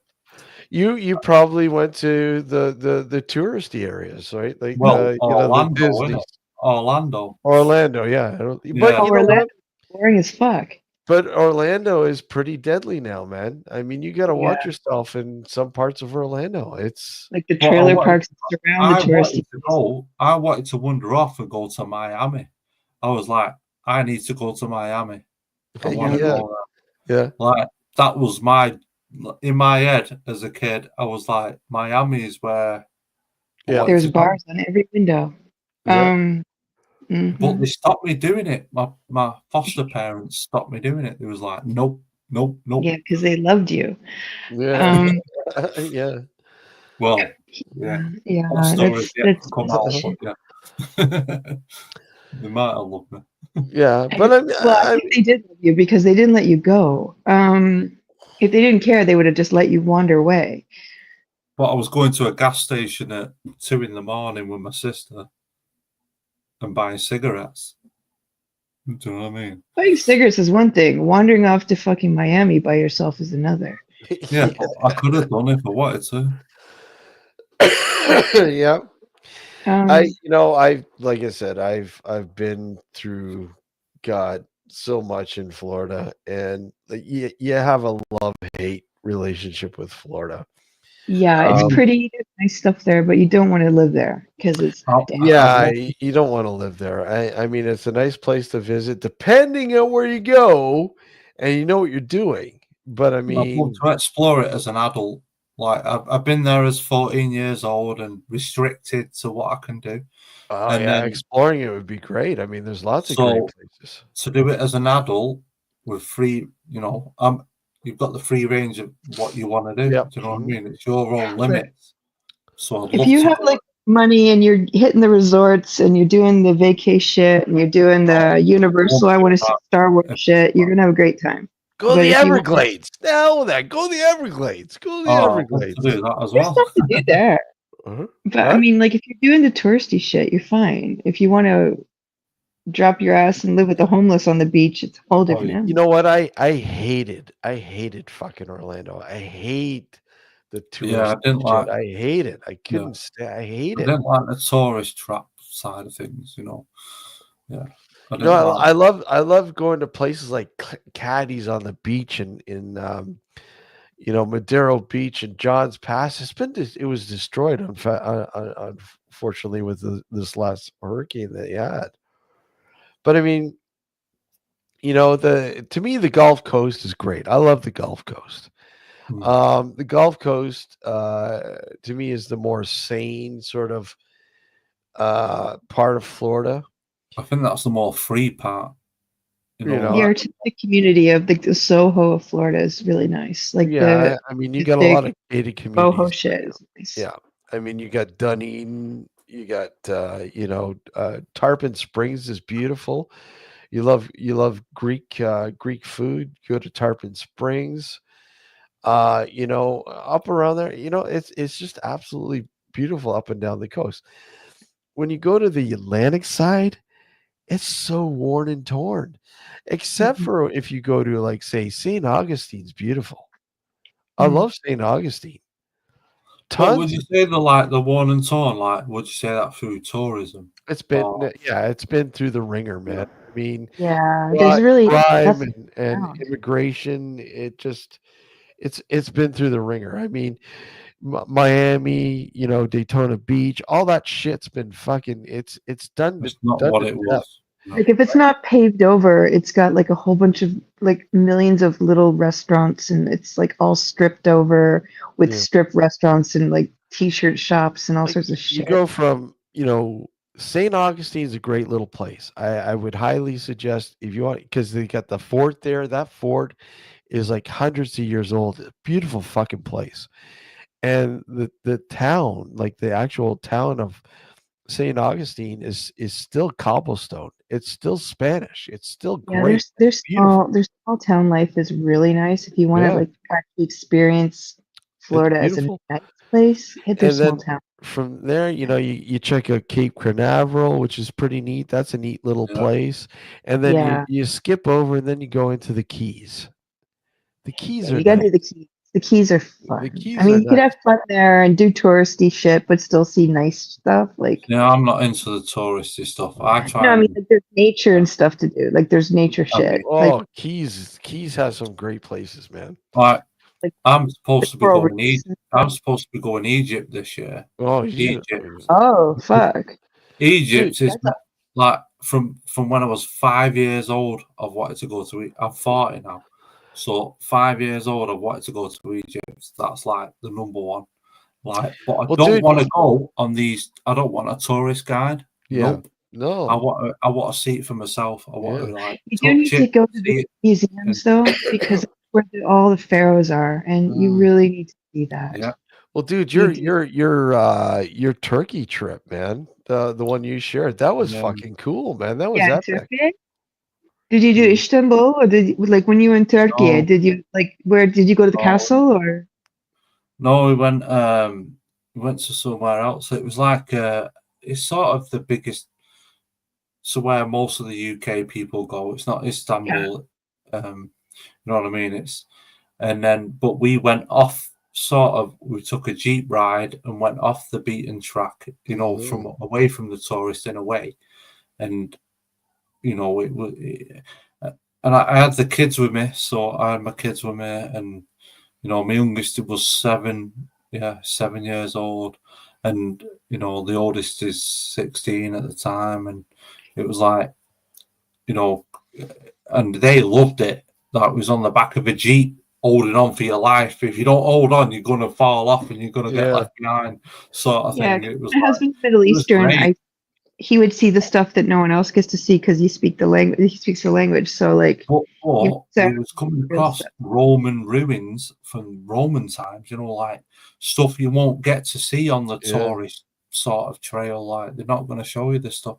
And these guys they went the extra mile, and they was doing things it was just great. It was great. But I'd love to go back to Turkey without the children to see more, if you know what I mean. Like, well, it's like a package, right? Isn't it like a what is it, like a Jeep Doom buggy sort of package? No, it wasn't a package, but we paid it. We just did that off our own back and paid for that. People like that. Like a holiday package. It wasn't one of them. It was we just paid. Everything was separate. What we paid for that, it was all separate. But they work with specific hotels, like hire people individually because they have their businesses. The footage is great. They do that, but I don't think it would have been as good. We found it individual. Everything was individual, and it was like, it was cool. Even the beach was great. I'm gonna end this anyways, but I love the footage though that you shared with that. It's pretty cool, the places that you went through, and it's pretty neat. It's pretty epic. I tried to keep my kids out of it, so I had to cut a lot of stuff. But still, on the channel and stuff. Totally understandable. But I mean, the footage that you captured was pretty neat, man. Really enjoyed watching that. That was neat. So, yeah, man. Nice one, Steve. But anyways, I'm gonna call this. We're back next Sunday night. More details coming up, and I'm sure I'll pop in here with a live stream, unscheduled like usual. Maybe even tomorrow morning, tomorrow afternoon. Who knows? I don't know, but we'll be back. But next scheduled show next Sunday night. Guys, take care, and thank you for popping in. All the new people in chat, Adam, and I like Ike. I think I love Ike. I think, I don't know, somebody, but thank you guys, and Rochelle and Keith. Take care, guys. Later, guys. Okay, later. later. Take care, guys. Bye bye.